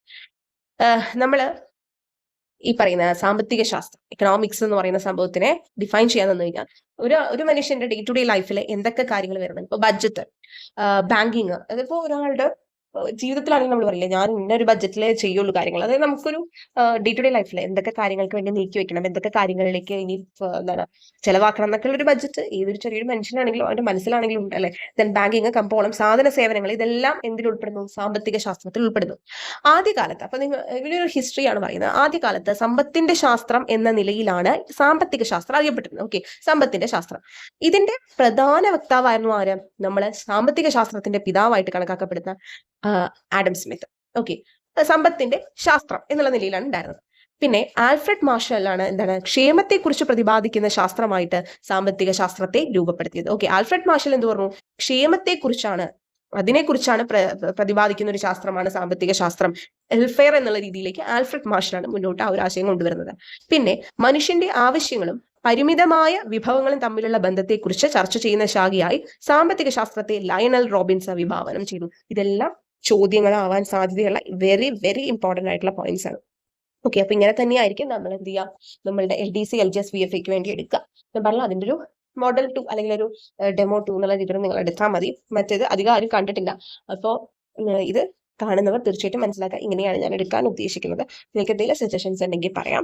ഞാൻ പറഞ്ഞു തുടങ്ങിക്കഴിഞ്ഞാൽ അതിൽ മാക്സിമം ബ്രേക്ക് വരുത്താതെ നമുക്ക് നല്ല രീതിയിൽ പഠിച്ചു പോകാം. ഓക്കെ, പുതിയ SCRTയിൽ പഴയ SCRTയിൽ എന്തൊക്കെയാണ് വേണ്ടതെന്ന് നോക്കിയിട്ട് അതും പറയാം. അപ്പോൾ ഇവിടെ നമ്മൾ 3 എക്കണോമിസ്റ്റുകളുടെ പേര് പറഞ്ഞു. എന്താണ്? Adam Smith, Alfred Marshall, Lionel Robbins. ഇതിൽ ആഡം സ്മിത്ത് നമുക്ക് ഓർക്കാൻ പറ്റും, സാമ്പത്തിക ശാസ്ത്രത്തിന്റെ പിതാവാണ്. സമ്പത്തിന്റെ ശാസ്ത്രം എന്ന നിലയിൽ ആണ് ഈ ഒരു സാമ്പത്തിക ശാസ്ത്രം എന്നുള്ളതിന്റെ വക്താവായിരുന്നു ആര്? Adam Smith. അതേസമയം വെൽഫെയർ, ക്ഷേമത്തെക്കുറിച്ചുള്ള ഒരു പ്രതിപാദിക്കുന്ന ശാസ്ത്രമായിട്ട് സാമ്പത്തിക ശാസ്ത്രത്തെ രൂപപ്പെടുത്തിയത് ആൽഫ്രഡ് മാർഷലാണ്. പേര് മറക്കരുത് കേട്ടോ, Alfred Marshall. Then Lionel Robbins ആണ് എന്ത് ചെയ്യുന്നത്? മനുഷ്യന്റെ ആവശ്യങ്ങളും പരിമിതമായ വിഭവങ്ങളും തമ്മിലുള്ള ഒരു ബന്ധമാണ്, അല്ലെങ്കിൽ ആ ബന്ധത്തെക്കുറിച്ച് ചർച്ച ചെയ്യുന്ന ഒരു ശാഖയാണ് സാമ്പത്തിക ശാസ്ത്രം എന്നുള്ള രീതിയിൽ എന്ത് ചെയ്യുന്നത്?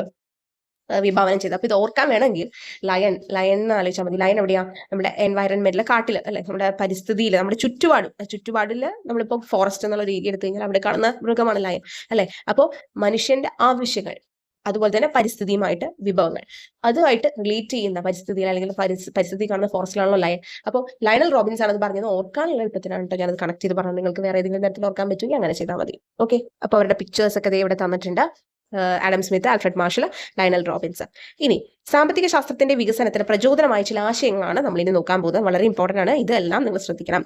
നോക്കി, ആദ്യത്തത് ഫസ്റ്റ് വൺ, ബ്രിട്ടീഷ് സാമ്പത്തിക ശാസ്ത്രജ്ഞനായ ഡേവിഡ് റിക്കാർഡോ 2 രാജ്യങ്ങൾ തമ്മിലുള്ള വ്യാപാരം വഴി ഇരു രാജ്യങ്ങളിലെയും ക്ഷേമം വർദ്ധിപ്പിക്കാം എന്ന സിദ്ധാന്തം കൊണ്ടുവന്നു. ഭൂമിയുടെ പാട്ടത്തെ സംബന്ധിച്ച ഇദ്ദേഹത്തിന്റെ പാട്ട സിദ്ധാന്തം അഥവാ തിയറി ഓഫ് റെന്റ് വളരെ പ്രസിദ്ധമാണ്. അദ്ദേഹമാണ് ഡേവിഡ് റിക്കാർഡോ. അപ്പൊ അദ്ദേഹത്തിന്റെ ആ ഒരു വ്യൂ പോയിന്റില് ഈ പറയുന്ന എന്താണ് തിയറി ഓഫ് റെന്റ്, സാമ്പത്തിക ശാസ്ത്രത്തിന്റെ വികാസം അല്ലെങ്കിൽ സാമ്പത്തിക ശാസ്ത്രത്തിന്റെ ആ ഒരു ഇത് എന്നുള്ള രീതിയിൽ അദ്ദേഹം പറഞ്ഞത് രണ്ട് രാജ്യങ്ങൾ തമ്മിലുള്ള അങ്ങോട്ടും ഇങ്ങോട്ടുള്ള എന്താണ് വ്യാപാരം വഴി ഇരു രാജ്യങ്ങളുടെയും ക്ഷേമം വർദ്ധിപ്പിക്കാം. ശരിയല്ലേ? ഒരിടത്ത് ഇറക്കുമതി ചെയ്തു, മറ്റൊരിടത്ത് കയറ്റുമതി ചെയ്തു. ഇവിടെ വേണ്ടാത്ത അല്ലെങ്കിൽ ഇവിടെ അത്യാവശ്യമല്ലാത്തതും അവിടെ ആവശ്യമായിട്ടുള്ളതും കയറ്റുമതി ചെയ്തു. അങ്ങനെയുള്ള ഒരു സംഭവമാണ്. അപ്പൊ ഭൂമിയുടെ പാട്ടത്തെ സംബന്ധിച്ച ഇദ്ദേഹത്തിന്റെ പാട്ട സിദ്ധാന്തം, അത് അദ്ദേഹത്തിന്റെ വേറെ സിദ്ധാന്തമാണ്. അപ്പോൾ ഭൂമിയുടെ പാട്ടത്തെ സംബന്ധിച്ച് എന്ന് പറയുമ്പോൾ പാട്ടം, റെന്റ് അല്ലെ, തിയറി ഓഫ് റെന്റ് കൊണ്ടുവന്നത് റിക്കാർഡോ ആണ്. റിക്കാർഡോ, അങ്ങനെ ആലോചിച്ചാൽ മതി. റിക്കാർഡോ. അപ്പൊ തിയറി ഓഫ് റെന്റ് ആരാണ് കൊണ്ടുവന്നത്? David Ricardo. ഓക്കെ, അപ്പൊ അത് പഠിച്ചില്ലേ? ഇനി രണ്ടാമത്തെ തിയറി, ജർമ്മൻ സാമ്പത്തിക ശാസ്ത്രജ്ഞനും തത്വചിന്തകനുമായ കാൾ മാക്സ് ആണ് മിച്ചമൂല്യ സിദ്ധാന്തം അഥവാ തിയറി ഓഫ് സർപ്ലസ് വാല്യൂ ആവിഷ്കരിച്ചത്. അപ്പൊ കാൾ മാക്സിന്റെ എന്ന് പറയുമ്പോൾ നമുക്ക് എപ്പോഴും ദാസ് ക്യാപിറ്റലൊക്കെയാണ് ഓർമ്മ വരിക അല്ലെ. അദ്ദേഹത്തിന്റെ ഒരു സിദ്ധാന്തമുണ്ട്, അതാണ് മിച്ചമൂല്യ സിദ്ധാന്തം അഥവാ theory of surplus value. Okay, മാർക്സിന്റെ അഭിപ്രായത്തിൽ ഉൽപാദനത്തിന്റെ അടിസ്ഥാനം തൊഴിലാളികളുടെ അധ്വാനമാണ്. മാർക്സ് പറയുന്നത് എന്താണ്? ഏതൊരു സാധനം ഉൽപ്പാദിപ്പിക്കപ്പെട്ടിട്ടുണ്ടെങ്കിൽ അത് ഉൽപ്പാദിപ്പിക്കാൻ കാരണക്കാരായ തൊഴിലാളികളുടെ അധ്വാനമാണ് അതിന്റെ അടിസ്ഥാനം അല്ലെ. എന്നാൽ ഇതിന്റെ ഒരു ചെറിയ ഭാഗം മാത്രമേ തൊഴിലാളികൾക്ക് നൽകി അധിക ഭാഗവും മുതലാളി കൈവയ്ക്കുന്നു. ഓക്കെ, അതായത് ഇങ്ങനെ കഷ്ടപ്പെട്ട് പ്രൊഡ്യൂസ് ചെയ്യുന്നത് ലേബറേഴ്സ് ആണ്. പക്ഷെ ആ ലേബറേഴ്സിന് കിട്ടുന്നതോ അതിന്റെ വെറും ചെറിയൊരു ശതമാനം മാത്രമാണ്. അത് ഉൽപ്പാദിപ്പിക്കുന്ന മുതലാളിക്കോ വലിയ പ്രോഫിറ്റ് ലഭിക്കുന്നത്. ഇതാണ് കാൾ മാക്സിന്റെ ഒരു തിയറി എന്ന് പറയുന്നത്. ഓക്കെ, ഇനി മൂന്നാമത്തത്, ഇവിടെ കാൾ മാക്സിന്റെ ഫോട്ടോ ഉണ്ട്. ദെൻ നെക്സ്റ്റ്, സാമ്പത്തിക മേഖലയിൽ ഗവൺമെന്റിന്റെ ഇടപെടൽ എന്ന സിദ്ധാന്തത്തിന് വേണ്ടി വാദിച്ച സാമ്പത്തിക ശാസ്ത്രജ്ഞനാണ് J.M. കെയ്ൻസ്. ഓക്കെ, അപ്പോ ലേസർ ഫെയർ തിയറി അനുസരിച്ച് എന്താണ് ഗവൺമെന്റ് ഇന്റർവെൻഷൻ അല്ലെങ്കിൽ പുറത്തുനിന്നുള്ള ഒരു ഇന്റർവെൻഷൻ വേണ്ട, അത് പരിമിതപ്പെടുത്തണം, അല്ലെങ്കിൽ അത് ഒട്ടുമേ വേണ്ട എന്നുള്ള രീതിയിലാണ് ആഡം സ്മിത്ത് പറയുന്നത് അല്ലെ. അതേസമയം നമ്മളിപ്പോ ക്യാപിറ്റലിസ്റ്റ് ഇക്കോണമിയിലും പറഞ്ഞ എന്താണ്, ഗവൺമെന്റ് ഇന്റർവെൻഷൻ വേണ്ട എന്നുള്ള രീതിയിലാണ്. പക്ഷേ ജെഎം കെയ്ൻസ് പറയുന്നത് എന്താണെന്നറിയോ, സാമ്പത്തിക മേഖലയിൽ ഗവൺമെന്റിന്റെ ഇടപെടൽ വേണം എന്നുള്ള രീതിയിലാണ് പറഞ്ഞത്. കാരണം ഗവൺമെന്റിന്റെ ഇടപെടലിലൂടെ സാമ്പത്തിക പ്രശ്നങ്ങൾ ഒരു പരിധി വരെ പരിഹരിക്കാൻ സാധിക്കും. ഓക്കെ, ഗവൺമെന്റിന്റെ ആ ഒരു ഇടപെടൽ ഉണ്ടെങ്കിൽ എന്തെങ്കിലും ഒരു പ്രശ്നം വന്നു കഴിഞ്ഞാൽ, ഒരു സാമ്പത്തിക പ്രശ്നം വന്നു കഴിഞ്ഞാൽ അത് എന്താ ആ ഒരു പ്രോബ്ലം സോൾവ് ചെയ്യാനും സാധിക്കും എന്നുള്ള ഒരു തിയറിയാണ് ജെഎം കെയ്ൻസ് മുന്നോട്ട് വെച്ചത്. ഇതെല്ലാം ചോദ്യമാകാൻ സാധ്യതകളാണ്, ചോദിച്ചിരിക്കും. ഓക്കെ, അപ്പോ ഇദ്ദേഹമാണ് ജെഎം കെയ്ൻസ്. അപ്പൊ അദ്ദേഹത്തിന്റെ കണ്ടല്ലോ. നെക്സ്റ്റ്, ചെക്ക് റിപ്പബ്ലിക് വംശജനായ ജെ.എ. ഷുംപീറ്റർ ആവിഷ്കരിച്ച സൃഷ്ടിപരമായ നശീകരണം, ക്രിയേറ്റീവ് ഡിസ്ട്രക്ഷൻ, വ്യവസായങ്ങളും സാങ്കേതിക വിദ്യകളും നൂതന കണ്ടുപിടുത്തങ്ങളാൽ പുത്തൻ അവസരങ്ങളും വളർച്ചയും സൃഷ്ടിക്കുന്നു.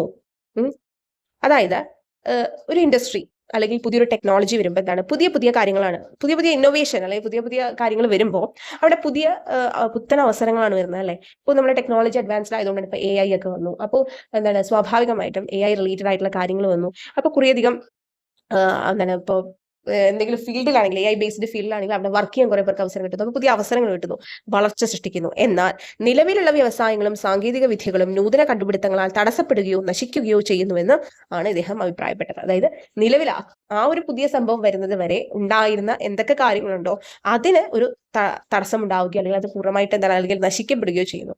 ഇതാണ് ജെ.എ. ഷുംപീറ്ററിന്റെ ക്രിയേറ്റീവ് ഡിസ്ട്രക്ഷൻ എന്ന് പറയുന്ന ആശയം. Okay, J A. ഷുംപീറ്ററിന്റെ ക്രിയേറ്റീവ് ഡിസ്ട്രക്ഷൻ. ഓക്കെ, അപ്പൊ ഇത്രയും തിയറീസ് കണ്ടില്ലേ. ഇനി സാമ്പത്തിക ശാസ്ത്രത്തിന്റെ വികാസത്തിൽ ഇന്ത്യൻ സാമ്പത്തിക ശാസ്ത്രജ്ഞരും മികച്ച സംഭാവന നൽകിയിട്ടുള്ള കാര്യം അറിയാലോ. അതിന് ഏറ്റവും നമുക്കറിയാവുന്ന കാര്യമാണ് എന്ത്, രാജ്യത്തിന്റെ സാമ്പത്തിക വികസനത്തിന് കാര്യക്ഷമമായ നികുതി സമ്പ്രദായം വിഭാവനം ചെയ്ത പ്രാചീന ഇന്ത്യയിലെ ചാണക്യൻ. നികുതി സമ്പ്രദായം എന്ന് പറയുന്ന ഒരു സംഭവം വിഭാവനം ചെയ്തത് പ്രാചീന ഇന്ത്യയിലെ ചാണക്യനാണ്. അതുപോലെ ചോർച്ചാ സിദ്ധാന്തം, ഡ്രെയിൻ തിയറിയുടെ ഉപജ്ഞാതാവായ ദാദാഭായ് നവറോജി ഒക്കെ ഇന്ത്യക്കാരാണ് അല്ലെ. അപ്പൊ സാമ്പത്തിക ശാസ്ത്രത്തിന്റെ മേഖലയിൽ അവരുടെയും പങ്ക് വലുത് തന്നെയാണ്. ഇന്ത്യയുടെ രാഷ്ട്രപിതാവായ മഹാത്മാഗാന്ധിയുടെ സാമ്പത്തിക ദർശനങ്ങൾ അദ്ദേഹത്തിന്റെ ഗ്രന്ഥങ്ങളായ Hind Swaraj, India of my dreams എന്നിവയിൽ പ്രതിപാദിച്ചിട്ടുണ്ട്. ഇത് ഈ പാഠത്തിൽ കാണുന്ന എല്ലാം തന്നെ ചോദ്യങ്ങൾ സ്റ്റേറ്റ്മെന്റ് ആയിട്ട് വരാം, മാസീവ് ഫോളോയിങ് ആയിട്ട് വരാം, എങ്ങനെ വേണമെങ്കിലും വരാം കേട്ടോ. അതുകൊണ്ടാണ് ഞാൻ ഈ ഒരു പാഠം തന്നെ എടുത്തത്. എക്കണോമിക്സ് എന്ന് പറയുന്ന രീതിയിൽ തന്നെ എടുക്കാൻ കാരണം മിക്കവർക്കും ഇത് ഇത്തിരി ടഫായിരുന്നു. ഓക്കെ, അപ്പോൾ ഈ പറയുന്ന Hind Swaraj, India of my dreams എന്ന് പറയുന്ന പുസ്തകത്തില് മഹാത്മാഗാന്ധിയുടെ സാമ്പത്തിക ശാസ്ത്രം അല്ലെങ്കിൽ അദ്ദേഹത്തിന്റെ മനസ്സിലുള്ള ഒരു സമ്പദ് വ്യവസ്ഥയെ സംബന്ധിച്ചുള്ള കാര്യങ്ങളൊക്കെ കാണാൻ സാധിക്കും. അപ്പൊ അദ്ദേഹത്തിന്റെ സാമ്പത്തിക ചിന്തകളാണ് താഴെ പോയിന്റ്സ് ആയിട്ട് നൽകിയിട്ടുള്ളത്. അതൊന്ന് ശ്രദ്ധിച്ചു നോക്കുക, കാരണം ഇത് ചോദ്യമായിട്ട് വരും. ഓക്കെ, സ്വയം പര്യാപ്തത, വികേന്ദ്രീകരണം എന്നിവയിൽ അധിഷ്ഠിതമായ സമ്പദ് വ്യവസ്ഥയാണ് ഗാന്ധിജി വിഭാവനം ചെയ്തത്. അപ്പൊ നമുക്ക് സ്റ്റേറ്റ്മെന്റ് ആയിട്ട് വരാൻ പറ്റുന്ന പോയിന്റ്സ് ആണ് ഇതൊക്കെ. നോക്കി, ഗാന്ധിജി വിഭാവനം ചെയ്ത ഒരു സമ്പദ് വ്യവസ്ഥ എന്ന് പറയുന്നത് സ്വയം പര്യാപ്തത, സെൽഫ് സഫീഷ്യന്റ് ആയിട്ടിരിക്കുക അല്ലെ. അതുപോലെ വികേന്ദ്രീകരണം, ഡീസെൻട്രലൈസേഷൻ, ഇതിലാണ് അധിഷ്ഠിതമായിരിക്കണം ഒരു സമ്പദ് വ്യവസ്ഥ എന്നുള്ളതാണ് ഗാന്ധിജിയുടെ ഒരാശയം. പ്രാദേശികമായി തൊഴിലവസരങ്ങൾ വർദ്ധിപ്പിക്കാൻ ഗ്രാമീണ വ്യവസായങ്ങളെ പരിപോഷിപ്പിക്കണം. അതായത് പ്രാദേശികമായിട്ട് ഒരു റീജിയണൽ വൈസ് ഒരു ഗ്രാമമൊക്കെ എടുക്കുകയാണെങ്കിൽ അവിടെ എന്തെങ്കിലും ഗ്രാമീണ വ്യവസായങ്ങളൊക്കെ വർദ്ധിപ്പിക്കാൻ, അവിടെ അല്ലെങ്കിൽ എന്താ പറയാ, അവിടെ എന്തെങ്കിലും വ്യവസായങ്ങളൊക്കെ വർദ്ധിപ്പിക്കണം എന്നുണ്ടെങ്കിൽ അവിടെ പ്രാദേശികമായ തൊഴിലവസരങ്ങൾ വർദ്ധിപ്പിക്കാൻ ഗ്രാമീണ വ്യവസായങ്ങൾ പരിപോഷിപ്പിക്കണം അല്ലെ. ഗ്രാമീണ കുടിൽ വ്യവസായം എന്നൊക്കെ പറയില്ല, അങ്ങനത്തെ സംഭവങ്ങളൊക്കെ എന്ത് ചെയ്യണം, പ്രോത്സാഹിപ്പിക്കണം. എന്നാലേ ആ ഒരു ഗ്രാമം അതിന്റെ ആ ഒരു അഭിവൃദ്ധിയിലേക്ക് എത്തുള്ളൂ. അപ്പൊ അതിനനുസരിച്ച് അവിടെ വർക്ക് ചെയ്യാൻ അല്ലെങ്കിൽ അവിടെ തൊഴിലവസരങ്ങൾ ഉണ്ടാകും, അതിനോട് റിലേറ്റ് ചെയ്തൊരു അവർക്ക് വേണ്ട കാര്യങ്ങൾ അതിന് വേണ്ടിയിട്ടുള്ള സംഭവങ്ങൾ വരും അല്ലെ. അപ്പൊ ഒരു ഗ്രാമം തന്നെ അത്യാവശ്യം എന്താണ്, അഭിവൃദ്ധിപ്പെടും. പ്രാദേശികമായി ഉൽപ്പാദിപ്പിക്കുന്ന സാധനങ്ങളുടെ വിപണനത്തിനായി പ്രാദേശിക വിപണികൾ വിപുലപ്പെടുത്തുക. അപ്പോൾ റീജിയണൽ ആയിട്ട് ഉണ്ടാക്കുന്ന, ചെറിയ ഇപ്പോൾ ഓരോ സ്ഥലങ്ങളിലായിട്ട് മാത്രം ഉണ്ടാക്കുന്ന ഇതൊക്കെ ഉണ്ടാവില്ല, നമുക്ക് ഇപ്പോഴും അറിയാം അങ്ങനെ ഉൽപ്പാദിപ്പിക്കുന്ന സംഭവങ്ങളൊക്കെ ഉണ്ടെന്ന്. അപ്പൊ അതിന്റെ വിപണനത്തിനായിട്ട് പ്രാദേശിക വിപണികൾ എന്ത് ചെയ്യണം, വിപുലപ്പെടുത്തണം. ദെൻ സാമൂഹിക നീതി ഉറപ്പാക്കാനായി സാമ്പത്തിക അസമത്വം ലഘൂകരിക്കണം. ഓക്കെ, സാമൂഹിക നീതി, സോഷ്യൽ ജസ്റ്റിസ് എന്ന് പറയുന്ന കാര്യം കൺഫേം ചെയ്യാൻ എന്ത് ചെയ്യണം, അല്ലെങ്കിൽ അത് എൻഷുർ ചെയ്യാൻ സാമ്പത്തിക അസമത്വം എന്ത് ചെയ്യണം, സോഷ്യൽ ജസ്റ്റിസ് ഉണ്ടാവണം എന്നുണ്ടെങ്കിൽ അവിടെ എന്താണ്, സോഷ്യൽ ഇനീക്വാളിറ്റി, അവിടെ ഉണ്ടാവുന്ന അസമത്വം ലഘൂകരിക്കണം. ഓക്കെ, അപ്പൊ ഇതൊക്കെയാണ് ഗാന്ധിജിയുടെ സാമ്പത്തിക ചിന്തകൾ. ഓക്കെ, സാമ്പത്തിക ഒരു സമ്പദ് വ്യവസ്ഥ ഗാന്ധിജിയുടെ വിഭാവനം ചെയ്ത കാര്യങ്ങൾ ഇതൊക്കെയാണ്. ഇത് സ്റ്റേറ്റ്മെന്റ് ആയിട്ട് ചോദിക്കാം. ഇനി നമുക്കറിയാവുന്ന കാര്യമാണ്, സാമ്പത്തിക ശാസ്ത്രത്തിൽ നൊബേൽ സമ്മാനം ലഭിച്ച ആദ്യ ഇന്ത്യൻ സാമ്പത്തിക ശാസ്ത്രജ്ഞനാണ് അമർത്യ കുമാർ സെൻ അല്ലെ. അമർത്യ സെൻ എന്നാണ് നമ്മൾ വിളിക്കാറുള്ളത്. ആദ്യ ഇന്ത്യൻ സാമ്പത്തിക ശാസ്ത്രജ്ഞനാണ് എന്ത് ലഭിച്ചത്, സാമ്പത്തിക ശാസ്ത്രത്തിൽ നൊബേൽ ലഭിച്ചത്. ക്ഷേമ സാമ്പത്തിക ശാസ്ത്രത്തിലെ വെൽഫെയർ എക്കണോമിക്സ് അദ്ദേഹത്തിന്റെ മികച്ച സംഭാവനകൾക്കാണ് 1998 നൊബേൽ സമ്മാനം ലഭിച്ചത്. വെൽഫെയർ എക്കണോമിക്സ് എന്ന് പറയുന്നതിലേക്കുള്ള അതിലേക്കുള്ള അദ്ദേഹത്തിന്റെ സംഭാവന വെച്ചിട്ടാണ് 98. ഇത് എപ്പോഴും ചോദിക്കാറുണ്ട് കേട്ടോ, ഇത് തന്നെ ചോദിക്കും വീണ്ടും. 10th ലെവലിനൊക്കെ ഇതൊക്കെ തന്നെയാണ് നമ്മൾ വീണ്ടും പ്രതീക്ഷിക്കുന്നത്. ഓക്കെ, ദെൻ അമർത്യ കുമാർ സെന്നിന്റെ ക്ഷേമ സാമ്പത്തിക ശാസ്ത്ര ചിന്തകൾ, ഇത് ഇവിടെ പോയിന്റ്സ് ആയിട്ട് കൊടുത്തിട്ടുണ്ട്. ഐ തിങ്ക് മുൻപത്തെ ടെക്സ്റ്റിൽ ഇങ്ങനെ പോയിന്റ്സ് ആയിട്ടൊന്നും ഉണ്ടായിരുന്നില്ല. ജസ്റ്റ് അമർത്യ സെൻ വെൽഫെയർ എക്കണോമിക്സിൽ ഇങ്ങനത്തെ സംഭവങ്ങൾ ഉണ്ടായിരുന്നു മാത്രമേ ഉണ്ടായിരുന്നുള്ളൂ എന്നാണ് എന്റെ ഓർമ്മ. ഞാൻ വായിച്ചത് വെച്ചിട്ട് ഇതിലെ പുതിയ SCERT വന്നപ്പോൾ അവിടെ അദ്ദേഹത്തിന്റെ പോയിന്റ്സ് പോയിന്റ് ഔട്ട് ചെയ്ത് തന്നെ കൊടുത്തിട്ടുണ്ട്. ഓക്കെ, അപ്പൊ നമുക്ക് നോക്കാം ഏതൊക്കെയാണ്. സാമ്പത്തിക പുരോഗതി കൈവരിക്കാൻ വിദ്യാഭ്യാസം, ആരോഗ്യ സംരക്ഷണം, സാമൂഹിക നീതി എന്നിവയ്ക്ക് ഊന്നൽ നൽകണം. അപ്പോൾ വെറുതെ സാമ്പത്തിക പുരോഗതി എന്ന് പറഞ്ഞു കഴിഞ്ഞാൽ ഇവിടെ സമ്പത്ത് ഉണ്ടാവുന്നത് മാത്രമല്ല, അത് കൈവരിക്കണം എന്നുണ്ടെങ്കിൽ ഒരു സ്ഥലത്ത് രാജ്യത്തെ എഡ്യൂക്കേഷൻ, ആരോഗ്യം, ഹെൽത്ത്, അതുപോലെ തന്നെ സാമൂഹിക നീതി, ഇതൊക്കെ എന്ത് ചെയ്യണം, ഈ ഒരു ഫീൽഡിലൊക്കെ നമ്മൾ കൂടുതൽ ഇമ്പോർട്ടൻസ് കൊടുക്കണം, ഊന്നൽ നൽകണം. അതുപോലെ ലിംഗസമത്വം, സ്ത്രീ ശാക്തീകരണം എന്നിവ രാജ്യ പുരോഗതിക്ക് വേണം. ഓക്കെ, ജെൻഡർ ഇക്വാളിറ്റി, അതുപോലെ വിമൻ എംപവർമെന്റ്, ഇതൊക്കെ എന്താണ് ഒരു രാജ്യത്തിന്റെ പുരോഗതിക്ക് അനിവാര്യമാണ്. ഇനി സാമ്പത്തിക വികസനം വിലയിരുത്തേണ്ടത് അത് മനുഷ്യാവകാശങ്ങളിലും സ്വാതന്ത്ര്യത്തിലും ചെലുത്തുന്ന സ്വാധീനത്തിന്റെ അടിസ്ഥാനത്തിലാവണം. ഇതൊക്കെ ഇങ്ങനെ തന്നെ നമുക്ക് സ്റ്റേറ്റ്മെന്റ് ആയിട്ട് തരും. പക്ഷെ നമുക്കിത് കാണുമ്പോൾ പെട്ടെന്ന് നമ്മൾ ഓർക്കണമെന്നില്ല. ഓക്കെ, കുറേയധികം പാഠഭാഗങ്ങൾ നമുക്ക് ഇതുപോലെ കവർ ചെയ്യാനുണ്ട്. പുതിയതായിട്ട് വന്ന ചാപ്റ്റേഴ്സിൽ അവർ കുറേയധികം ആഡ് ഓൺ ചെയ്തിട്ടുണ്ട്. അപ്പൊ നമ്മൾ ഇപ്പോഴേ പഠിച്ചു പോകണം, അതിന് ഇപ്പോഴേ ചോദ്യങ്ങൾ പരിശീലിക്കണം. ഓക്കെ, അപ്പോൾ ഇത് ഓരോ ചാപ്റ്റർ നമ്മളിങ്ങനെ പഠിച്ചതിന് ശേഷമായിരിക്കും നമ്മൾ എന്ത് ചെയ്യുക, ചോദ്യങ്ങൾ കാണുക. സോ ദാറ്റ് നിങ്ങൾക്ക് ഈസിലി ആൻസർ ചെയ്യാൻ പറ്റും, നിങ്ങളുടെ മൈൻഡിൽ രജിസ്റ്റർ ആവും കാര്യങ്ങൾ. ഓക്കെ, അപ്പോൾ സാമ്പത്തിക വികസനം, അതായത് എക്കണോമിക് ഡെവലപ്മെന്റ് എന്ന് പറയുന്നത് നമ്മൾ വിലയിരുത്തേണ്ടത് അത് മനുഷ്യാവകാശങ്ങളിലും ഹ്യൂമൻ റൈറ്റ്സിലും സ്വാതന്ത്ര്യത്തിലും ചെലുത്തുന്ന സ്വാധീനത്തിന്റെ അടിസ്ഥാനത്തിലാവണം. ഓക്കെ, അതായത് സാമ്പത്തിക വികസനം എന്ന് പറയുന്നത് മനുഷ്യാവകാശങ്ങളിലും അതുപോലെ തന്നെ സ്വാതന്ത്ര്യത്തിലും അതിന്റെ ഇൻഫ്ലുവൻസ്, അതിനെ എത്രത്തോളം ഇൻഫ്ലുവൻസ് ചെയ്യാൻ പറ്റും എന്നുള്ളതിനെ അടിസ്ഥാനപ്പെടുത്തി എക്കണോമിക് ഡെവലപ്മെന്റ് പറയാൻ പറ്റും. അപ്പൊ നമ്മൾ എക്കണോമിക് ഗ്രോത്തും ഡെവലപ്മെന്റും രണ്ടാന്ന് പറയാറുണ്ട് അല്ലെ. GDPയുടെ ഒരു ഇൻക്രീസ് എന്നുള്ള രീതിയിലാണ് നമ്മൾ എക്കണോമിക് ഗ്രോത്ത് കണക്കാക്കുകയെങ്കിൽ ഡെവലപ്മെന്റ്, ഒരു രാജ്യത്തിന്റെ എക്കണോമിക് ഡെവലപ്മെന്റ് എന്ന് പറയുന്നത് നമ്മൾ കണക്കാക്കുന്നത് എന്താണ്, അവിടുത്തെ എന്തായിരിക്കും എഡ്യൂക്കേഷന്റെ ഫീൽഡ്, അതുപോലെ ഹെൽത്തിന്റെ ഫീൽഡിൽ അല്ലെ, അതുപോലെ മറ്റുള്ള കാര്യങ്ങളൊക്കെ നമ്മൾ കൂടുതൽ പറയാറില്ലേ. ഡെവലപ്മെന്റ് എന്ന് പറയുന്നത് അതൊരു എന്താണ് വലിയൊരു പ്രോസസ്സാണ്. അപ്പൊ നമ്മൾ കേരള മോഡൽ ഡെവലപ്മെന്റ് എന്ന് പറയാറില്ലേ, കേരള മോഡൽ ഓഫ് ഡെവലപ്മെന്റ്. കാരണം എന്താ, കേരള മോഡൽ എന്ന് പറയുന്നത് നമ്മൾ നോക്കുകയാണെങ്കിൽ കേരളത്തിന്റെ ആ ഒരു എന്തുകൊണ്ട് കേരളത്തിന്റെ ആ ഒരു മോഡല് അത് മോഡലായി അല്ലേ, കേരളത്തിന്റെ പിന്തുടരുന്ന ഒരു സംഭവം മോഡലായി എന്ന് ചോദിച്ചു കഴിഞ്ഞാൽ കേരളത്തിന്റെ GDP റേറ്റ് അത്ര കാര്യമായിട്ട് ഇൻക്രീസ് ഇല്ലെങ്കിൽ, ആ ഒരു ഗ്രോത്ത് ഇല്ലെങ്കിൽ പോലും അവിടെ ഹ്യൂമൻ ഡെവലപ്മെന്റ് എന്ന് പറയുന്നത്, അതായത് ഹെൽത്തിന്റെ സെക്ടറിൽ, എഡ്യൂക്കേഷന്റെ സെക്ടറിൽ, പോവർട്ടി ഇറാഡിക്കേഷൻ പോലുള്ള കാര്യങ്ങളിലൊക്കെ എന്താണ് കേരളം വളരെയധികം എന്താണ് മുന്നിലാണ്. അതുകൊണ്ടാണ് കേരളത്തിന്റെ, അതായത് ഈവൻ ദോ GDPയിൽ ഇത്ര കുറവുണ്ടായിട്ട് പോലും എന്തുകൊണ്ട് അവിടെ എന്താണ് ഹ്യൂമൻ ഡെവലപ്മെന്റിന്റെ ഇൻഡിക്കേറ്റേഴ്സ് ആയ ഹെൽത്ത്, എഡ്യൂക്കേഷൻ പോലെയുള്ള ഫീൽഡിൽ അത്യാവശ്യം പുരോഗതി കൈവരിക്കാൻ കേരളത്തിന് സാധിക്കുന്നു. ഓക്കെ, അതാണ് കേരള മോഡൽ ഓഫ് ഡെവലപ്മെന്റ് എന്നുള്ള ഒരു കോൺസെപ്റ്റിലേക്ക് എത്തുന്നത്. ഓക്കെ, അതൊക്കെയാണ് ഈ പറയുന്ന ഐ തിങ്ക് ഇദ്ദേഹത്തിന്റെ അതിലേക്കൊക്കെ എത്തിയത്. എങ്ങനെ അത് സാധിക്കുന്നു, ഈവൻ ദോ GDP അത്ര ഗ്രോത്ത് ഇല്ലെങ്കിൽ കൂടി. കാരണം ഗ്രോത്ത് ഉണ്ടെങ്കിലേ ഈ ഫീൽഡിലൊക്കെ അല്ലെങ്കിൽ ഈ പറയുന്ന ഹെൽത്ത്, എഡ്യൂക്കേഷൻ അതിലൊക്കെ കൂടുതൽ ഗവൺമെന്റിനാണെങ്കിൽ സ്പെൻഡ് ചെയ്യാൻ പറ്റുള്ളൂ എന്നുള്ള ചിന്തയാണെങ്കിൽ ഗ്രോത്തിന്റെ കൂടെ പോകേണ്ടതല്ലേ ഡെവലപ്മെന്റ്. പക്ഷേ എന്നിരുന്നാൽ കൂടി കേരളത്തിന്റെ ഒരു ഡെവലപ്മെന്റിന്റെ ഇതെന്ന് പറയുന്നത് ഗ്രോത്ത് അത്ര കാര്യമായിട്ട് വരുന്നില്ലെങ്കിൽ കൂടി അവിടെ ഡെവലപ്മെന്റ് നല്ല രീതിയിൽ കൈവരിക്കാൻ സാധിക്കുന്നു. അതൊരു എന്താണ് ഒരു എക്കണോമിക്ക് വേണ്ടതാണ്, അല്ലെങ്കിൽ എന്താണ് ഒരു രാജ്യത്തിന്, സംസ്ഥാനത്തിന്, അല്ലെങ്കിൽ ഒരു പ്രദേശത്തിന് വേണ്ട സംഭവം തന്നെയാണ് അല്ലെ പുരോഗതി കൈവരിക്കാൻ സാധിക്കുക in the field of health, education എന്നൊക്കെ പറയുന്നത്. അപ്പോൾ അതുകൊണ്ടാണ് കേരള മോഡലായത്. അപ്പോൾ ഇവിടെ പറഞ്ഞു വരുന്നതാണ് നമ്മൾ എക്കണോമിക് ഡെവലപ്മെന്റ് ഒരിക്കലും എന്താണ് അത് വിലയിരുത്തേണ്ടത് മനുഷ്യാവകാശങ്ങളിലും സ്വാതന്ത്ര്യത്തിലും ചെലുത്തുന്ന സ്വാധീനത്തിന്റെ അടിസ്ഥാനത്തിലാണ്. എത്രത്തോളം ഈ പറയുന്ന സംഭവങ്ങൾ അതിൽ ഇൻഫ്ലുവൻസ് ചെയ്യുന്നുണ്ട് എന്നുള്ളതിനെ ബേസ് ചെയ്തിട്ടായിരിക്കണം. അപ്പോൾ ഇതൊക്കെയാണ് അദ്ദേഹത്തിന്റെ പോയിന്റ്സ്. ഇനി ആഗോള ദാരിദ്ര്യ നിർമ്മാർജ്ജനത്തിനുള്ള പരീക്ഷണാത്മക സമീപനം വിഭാവനം ചെയ്തതിന് 2019 സാമ്പത്തിക ശാസ്ത്രത്തിനുള്ള നൊബേൽ സമ്മാനം ഇന്ത്യൻ വംശജനായ അമേരിക്കൻ സാമ്പത്തിക ശാസ്ത്രജ്ഞൻ അഭിജിത്ത് വിനായക് ബാനർജിക്ക് ലഭിച്ചു. അപ്പൊ 2019 ഇദ്ദേഹത്തിന് ലഭിച്ചിട്ടുണ്ട് കേട്ടോ. എന്ത് സാമ്പത്തിക ശാസ്ത്രത്തിനുള്ള നൊബേൽ ആഗോള ദാരിദ്ര്യ നിർമ്മാർജ്ജനത്തിനുള്ള പരീക്ഷണാത്മക സമീപനത്തിനാണ് ലഭിച്ചത്. അദ്ദേഹം ഒരു ഇന്ത്യൻ വംശജനായ അമേരിക്കൻ സാമ്പത്തിക ശാസ്ത്രജ്ഞനാണ്. അദ്ദേഹത്തിന്റെ ഫോട്ടോ ഇട്ടിട്ട്. ഓക്കെ, എസ്റ്റർ ഡെഫ്ലോ, മൈക്കൽ ക്രൈമർ എന്നിവർക്കൊപ്പമാണ് അദ്ദേഹം ഈ പുരസ്കാരം പങ്കിട്ടത്. അപ്പോൾ അത് ശ്രദ്ധിക്കണം, ആർക്കൊപ്പമാണ് ഇപ്പോൾ പുരസ്കാരം പങ്കിട്ടാണ് പോയിരിക്കുന്നത്, എസ്റ്റർ ഡെഫ്ലോ, മൈക്കൽ ക്രൈമർ എന്നിവർക്കൊപ്പമാണ്. അപ്പോൾ നമ്മുടെ ഈ ഒരു ചാപ്റ്റർ കംപ്ലീറ്റ് ആയി. ഈ ചാപ്റ്ററിൽ നിന്നുള്ള എല്ലാ കാര്യങ്ങളും ഇമ്പോർട്ടന്റ് ആയത് തന്നെയാണ്. ഇതുവരെ പഠിച്ച ഈ ഒരു പാഠഭാഗത്തിനെ അടിസ്ഥാനപ്പെടുത്തി ഈ പാഠഭാഗത്തിൽ നിന്നാണ് ഈ 2 ചോദ്യങ്ങൾ വന്നിട്ടുള്ളത്. നമ്മുടെ അസിസ്റ്റന്റ് സെയിൽസ്മാൻ ചോദിച്ചിട്ടുള്ളതാണ്. അപ്പോൾ എങ്ങനെയാണ് ഒരു ചോദ്യം കിട്ടിയത് നമ്മൾ അനലൈസ് ചെയ്യേണ്ടത് നമ്മൾ നോക്കും. എന്തൊക്കെ കാര്യങ്ങൾ അതിന്റെ ഓപ്ഷൻസിൽ നിന്നൊക്കെ നമ്മൾ പഠിച്ചെടുക്കണം. ഒരു ചോദ്യ പേപ്പർ നിങ്ങൾ അനലൈസ് ചെയ്യുമ്പോഴാണെങ്കിലും ഇങ്ങനെ വേണം പഠിച്ചെടുക്കാൻ. അപ്പം നമ്മൾ ഒരു കാര്യവും മറക്കില്ല. ഓക്കെ, നോക്കി, നഷ്ടപരമായ നശീകരണം എന്ന ആശയം ആവിഷ്കരിച്ചത് ഇവരിൽ ആരാണ്? നമ്മൾ പ്രത്യേകം പറഞ്ഞു തിയറീസ് പഠിക്കണം അല്ലേ. ഇതിൽ നഷ്ടപരമല്ല പക്ഷെ അത് എന്നുള്ളത് നമുക്കറിയാം, സൃഷ്ടിപരമാണ്. സൃഷ്ടിപരമായ നശീകരണം. അപ്പൊ ഇത് ക്രിയേറ്റീവ് ഡിസ്ട്രക്ഷൻ അല്ലെ. ഈ പറയുന്ന ആശയം ആവിഷ്കരിച്ചത് ഇവരിൽ ആരാണ്? J.A. ഷുംപീറ്റർ ആണ്. എന്താണ് അദ്ദേഹം പറഞ്ഞിട്ടുള്ളത്? ക്രിയേറ്റീവ് ഡിസ്ട്രക്ഷൻ, അതായത് ഒരു സംഭവത്തിന്റെ ക്രിയേഷൻ ഒന്നിന്റെ ഡിസ്ട്രക്ഷനിലേക്ക് നയിക്കുന്നു. അതാണ് ക്രിയേറ്റീവ് ഡിസ്ട്രക്ഷൻ. എന്താണ് പറഞ്ഞത്?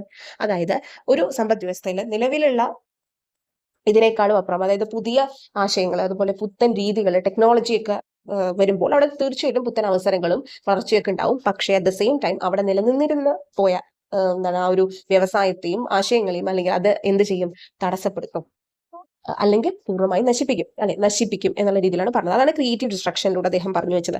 പിന്നെ കാൾ മാക്സിന്റെ നമുക്കറിയാം എന്താണ് മിച്ചമൂല്യ സിദ്ധാന്തം, തിയറി ഓഫ് സർപ്ലസ് വാല്യൂ ആണ് അദ്ദേഹം പറഞ്ഞു വെച്ചത്. ദെൻ അതിലൂടെ എന്താണ് മെയിൻ ആയിട്ട് അദ്ദേഹം പറഞ്ഞ ആശയം, അങ്ങനത്തെ രീതിയിൽ നമ്മളോട് ചോദിക്കാം എന്താണ്, അതായത് ഒരു ഉൽപ്പന്നം ഉണ്ടാക്കാൻ വളരെയധികം കഷ്ടപ്പെട്ട് ഉണ്ടാക്കുന്നത് ലേബറേഴ്സ് ആണ്. പക്ഷേ ഇതിന്റെ ആഫ്റ്റർ ഓൾ ഇതിന്റെ ആ ഒരു ലാഭം അല്ലെങ്കിൽ ഇതിൽ നിന്ന് കിട്ടുന്ന ആ ഒരു സംഭവം എന്ന് പറയുന്നത് തൊഴിലാളികൾക്ക് വളരെ തുച്ഛമായ അളവിലും അത് ഉണ്ടാക്കുന്ന മുതലാളിക്ക് വളരെയധികം ഹ്യൂജ് എമൗണ്ടിൽ കിട്ടും അല്ലെ. അതാണ് അദ്ദേഹം പറഞ്ഞു വെച്ചത്. അതുപോലെ ഡേവിഡ് റിക്കാർഡോ, നമ്മൾ ഓർക്കാൻ എന്താ പറഞ്ഞ റിക്കാർഡോ ആർ റെന്റ്, തിയറി ഓഫ് റെന്റ് അല്ലെങ്കിൽ എന്താണ് പാട്ട സിദ്ധാന്തം, ഇത് അദ്ദേഹം പറയുന്നുണ്ട്. അതുപോലെ തന്നെ രണ്ട് രാജ്യങ്ങൾ തമ്മിൽ അതായത് അഭിവൃദ്ധിപ്പെടണമെന്നുണ്ടെങ്കിൽ അങ്ങോട്ടും ഇങ്ങോട്ടുള്ള ആ ഒരു എന്താണ് കൈമാറ്റത്തിലൂടെ അഭിവൃദ്ധിപ്പെടുന്നുള്ള രീതിയിൽ പറയുന്നുണ്ട്. പിന്നെ ജെ എം കെയ്ൻസ് എന്താണ് പറഞ്ഞത്, ജെ എം കെയ്ൻസ് പറഞ്ഞത് ഒരു സമ്പദ് വ്യവസ്ഥയിൽ എന്താണ് ഗവൺമെന്റിന്റെ ഇടപെടൽ അനിവാര്യമാണ്. കാരണം ഒരു പ്രശ്നം വരുമ്പോൾ, എന്തെങ്കിലും ഒരു സാമ്പത്തിക പ്രശ്നത്തിന്റെ സമയത്ത് അതിന് ഒരു സൊല്യൂഷൻ കണ്ടെത്താൻ ഈ പറയുന്ന ഇടപെടൽ സഹായിക്കും എന്നുള്ള രീതിയിലാണ് അദ്ദേഹം പറഞ്ഞത്. ഓക്കെ, അപ്പൊ ഇത്രയും കാര്യങ്ങൾ നമ്മളൊരു ചോദ്യം കിട്ടിക്കഴിഞ്ഞ് കഴിഞ്ഞാൽ ഈ ഒരു പാഠത്തിൽ നിന്ന് ഈ പറയുന്ന എല്ലാ തിയറീസും നമ്മുടെ ഈ ഒരു ചോദ്യത്തിലൂടെ കണ്ടു, ആരൊക്കെ കൊണ്ടുവന്നു എന്നുള്ളത് അല്ലെ. ഇങ്ങനെ വേണം നമ്മൾ പഠിക്കാൻ. ഓക്കെ, അടുത്ത നോക്കി, സാധനങ്ങളുടെയും സേവനങ്ങളുടെയും ഉൽപാദന പ്രക്രിയയിൽ ഒരു രാജ്യം അഭിമുഖീകരിക്കുന്ന അടിസ്ഥാന സാമ്പത്തിക പ്രശ്നങ്ങളിൽ സാങ്കേതിക വിദ്യയുടെ തെരഞ്ഞെടുപ്പിനെ കുറിച്ച് പ്രതിപാദിക്കുന്നത് ചുവടെ തന്നിരിക്കുന്നത് ഏത് ചോദ്യത്തിലാണ്? നോക്കി, നമ്മൾ വ്യക്തമായിട്ട് ഇതിന്റെ ക്ലാസ്സിൽ പറഞ്ഞിട്ടുണ്ട്. അതായത് ഈ ഇന്നത്തെ വീഡിയോന്റെ പ്രീവിയസ് വീഡിയോയിൽ ഈ പാഠഭാഗത്തിൽ ഡീറ്റെയിൽ ആയിട്ട് പറഞ്ഞതാണ്. ഇവിടെ പറഞ്ഞിട്ടുള്ളത് എന്താണ്, പ്രൊഡക്ഷന് ബേസ് ചെയ്തിട്ട് നമ്മൾ പറഞ്ഞു എന്ത് ഉൽപ്പാദിപ്പിക്കണം, എങ്ങനെ ഉൽപ്പാദിപ്പിക്കണം, ആർക്ക് വേണ്ടി എന്നുള്ളതാണ് നമ്മുടെ ബേസിക്കലി ഇത് ഈ മൂന്നാണ് എന്ത് നമ്മൾ ഫേസ് ചെയ്യുന്ന കാര്യം. ഓക്കെ, ഈ മൂന്ന് കാര്യങ്ങളാണ് ബേസിക് എക്കണോമിക് പ്രോബ്ലംസ് എന്ന് പറയുന്നത്. ഇതിൽ നമ്മൾ സ്പെഷ്യലായിട്ട് ചോദിച്ചിട്ടുള്ളത് ഒരു രാജ്യം ഈ പറയുന്ന സാധനങ്ങളുടെയും സേവനങ്ങളുടെയും ഉൽപ്പാദന പ്രക്രിയയിൽ ഏത് സാങ്കേതിക വിദ്യ തിരഞ്ഞെടുക്കണം ഉൽപ്പാദിപ്പിക്കാൻ എന്നുള്ളത് എന്തിന്റെ അണ്ടറിലാണ് വരുന്നത്, എങ്ങനെ ഉൽപ്പാദിപ്പിക്കണം എന്നുള്ളതിന്റെ അണ്ടറിലല്ലേ. നമ്മൾ പറഞ്ഞിരുന്നു അതിലെ സാങ്കേതിക രീതി അല്ലെങ്കിൽ ഏത് സാങ്കേതിക വിദ്യ വേണം, ലേബർ ഇന്റൻസീവ് ഉണ്ട് അല്ലെ, ക്യാപിറ്റൽ ഇന്റൻസീവ് ഉണ്ട് എന്നുള്ള രീതിയിൽ നമ്മൾ കണ്ടില്ലേ. അപ്പോൾ അതാണ് അവിടെ വരുന്നത്. എന്ത് ഉൽപ്പാദിപ്പിക്കണം എന്നുള്ളതിന്റെ അണ്ടറിൽ നമ്മൾ പറയുന്ന കാര്യം എത്ര അളവിൽ എന്നുള്ള കാര്യങ്ങളൊക്കെയാണ്. ഓക്കെ, അപ്പോൾ അവിടെ ഏത് സാങ്കേതിക വിദ്യ തിരഞ്ഞെടുക്കണം എന്നുള്ളതിനെ കുറിച്ച് ഇതാക്കുന്നത് ഏത് ഇതിലാണെന്ന് ചോദിച്ചു കഴിഞ്ഞാൽ എങ്ങനെ ഉൽപ്പാദിപ്പിക്കണം, ആ തെരഞ്ഞെടുപ്പിനെ കുറിച്ച് പ്രതിപാദിക്കുന്നത് എങ്ങനെ ഉൽപ്പാദിപ്പിക്കണം എന്നുള്ള ഇതിലാണ്. ഓക്കെ, അപ്പോൾ ഈ ചോദ്യങ്ങൾ കണ്ടില്ലേ, ഇങ്ങനെയുള്ള ചോദ്യങ്ങൾ ഈ പാഠത്തിൽ നിന്ന് ഇനിയും നമുക്ക് എക്സ്പെക്ട് ചെയ്യാം. കാരണം ഈ ധാരാളം സാധ്യതകൾ ഇനിയും ഇതിലുണ്ട്. ഓക്കെ, അപ്പൊ ഇങ്ങനെയായിരിക്കും നമ്മൾ ഓരോ SCERT പാഠഭാഗങ്ങൾ എടുക്കുക. അങ്ങനെയാണ് ഞാൻ പ്ലാൻ ചെയ്തത്. നിങ്ങളുടെ സജഷൻസ് എനിക്ക് തീർച്ചയായിട്ടും പറയാം. ഇപ്പോൾ ഈ പറഞ്ഞ പാഠഭാഗം എന്തായാലും നിങ്ങൾക്ക് സെറ്റ് ആയിട്ടുണ്ടെന്ന് വിചാരിക്കുന്നു. ഇതുപോലെ നമുക്ക് ഇഷ്ടം പോലെ പാഠഭാഗങ്ങൾ 5 തൊട്ട് 10 വരെയുള്ള പുതിയ SCERT പാഠഭാഗങ്ങൾ നോക്കി തീർക്കാറുണ്ട്. അപ്പോൾ ഇത് അതിന്റെ ഒരു അംശം മാത്രമേ ഉള്ളൂ. ഒരു പാഠഭാഗമല്ലായിട്ടുള്ളൂ. ഈ ഒരു 8ാം ക്ലാസ്സിലെ ബുക്കിൽ കുറേയധികം ഫാക്ട്സ് ഉൾപ്പെടുത്തി കുറേ ജോഗ്രഫി റിലേറ്റഡ് ആയിട്ടുള്ളതൊക്കെ വന്നിട്ടുണ്ട്. ഇതുപോലെ നിങ്ങൾക്ക് ഡീറ്റെയിൽ ആയിട്ട് എടുത്തു തരുന്നത് ഓക്കെ അല്ലേ. ഇനി നമ്മൾ ഇത്രയും ഡിലേ ആവില്ല കേട്ടോ. ഞാൻ പറഞ്ഞല്ലോ എനിക്ക് നെക്സ്റ്റ് വീക്ക് എക്സാമിലുണ്ടാണ്. അത് വരെ ഒന്ന് സ്ലോ ഡൗൺ ചെയ്യേണ്ടി വരും എനിക്ക്. അതിനുശേഷം നമ്മൾ മാക്സിമം കണ്ടിന്യൂസ് ആയിട്ട് തന്നെ വീഡിയോ ഇടാൻ ശ്രമിക്കാം കേട്ടോ. ഓക്കെ, നമുക്ക് നെക്സ്റ്റ് വീഡിയോയിൽ കാണാം. അതുപോലെ സൺഡേ ഞാൻ എന്താണ് നമ്മുടെ ക്ലാസ്സിനെ കുറിച്ചുള്ള മറ്റുള്ള കാര്യങ്ങൾ പറഞ്ഞിട്ടുള്ള വീഡിയോ ഇടാൻ ശ്രമിക്കാം കേട്ടോ. ഓക്കെ, എന്തായാലും ഇടുന്നതാണ് തീരുമാനിച്ചിട്ടുള്ളത്. എന്തെങ്കിലും മാറ്റുണ്ടെങ്കിൽ എന്തായാലും പറയാം. ഓക്കെ, അപ്പോൾ താങ്ക് യു ഫോർ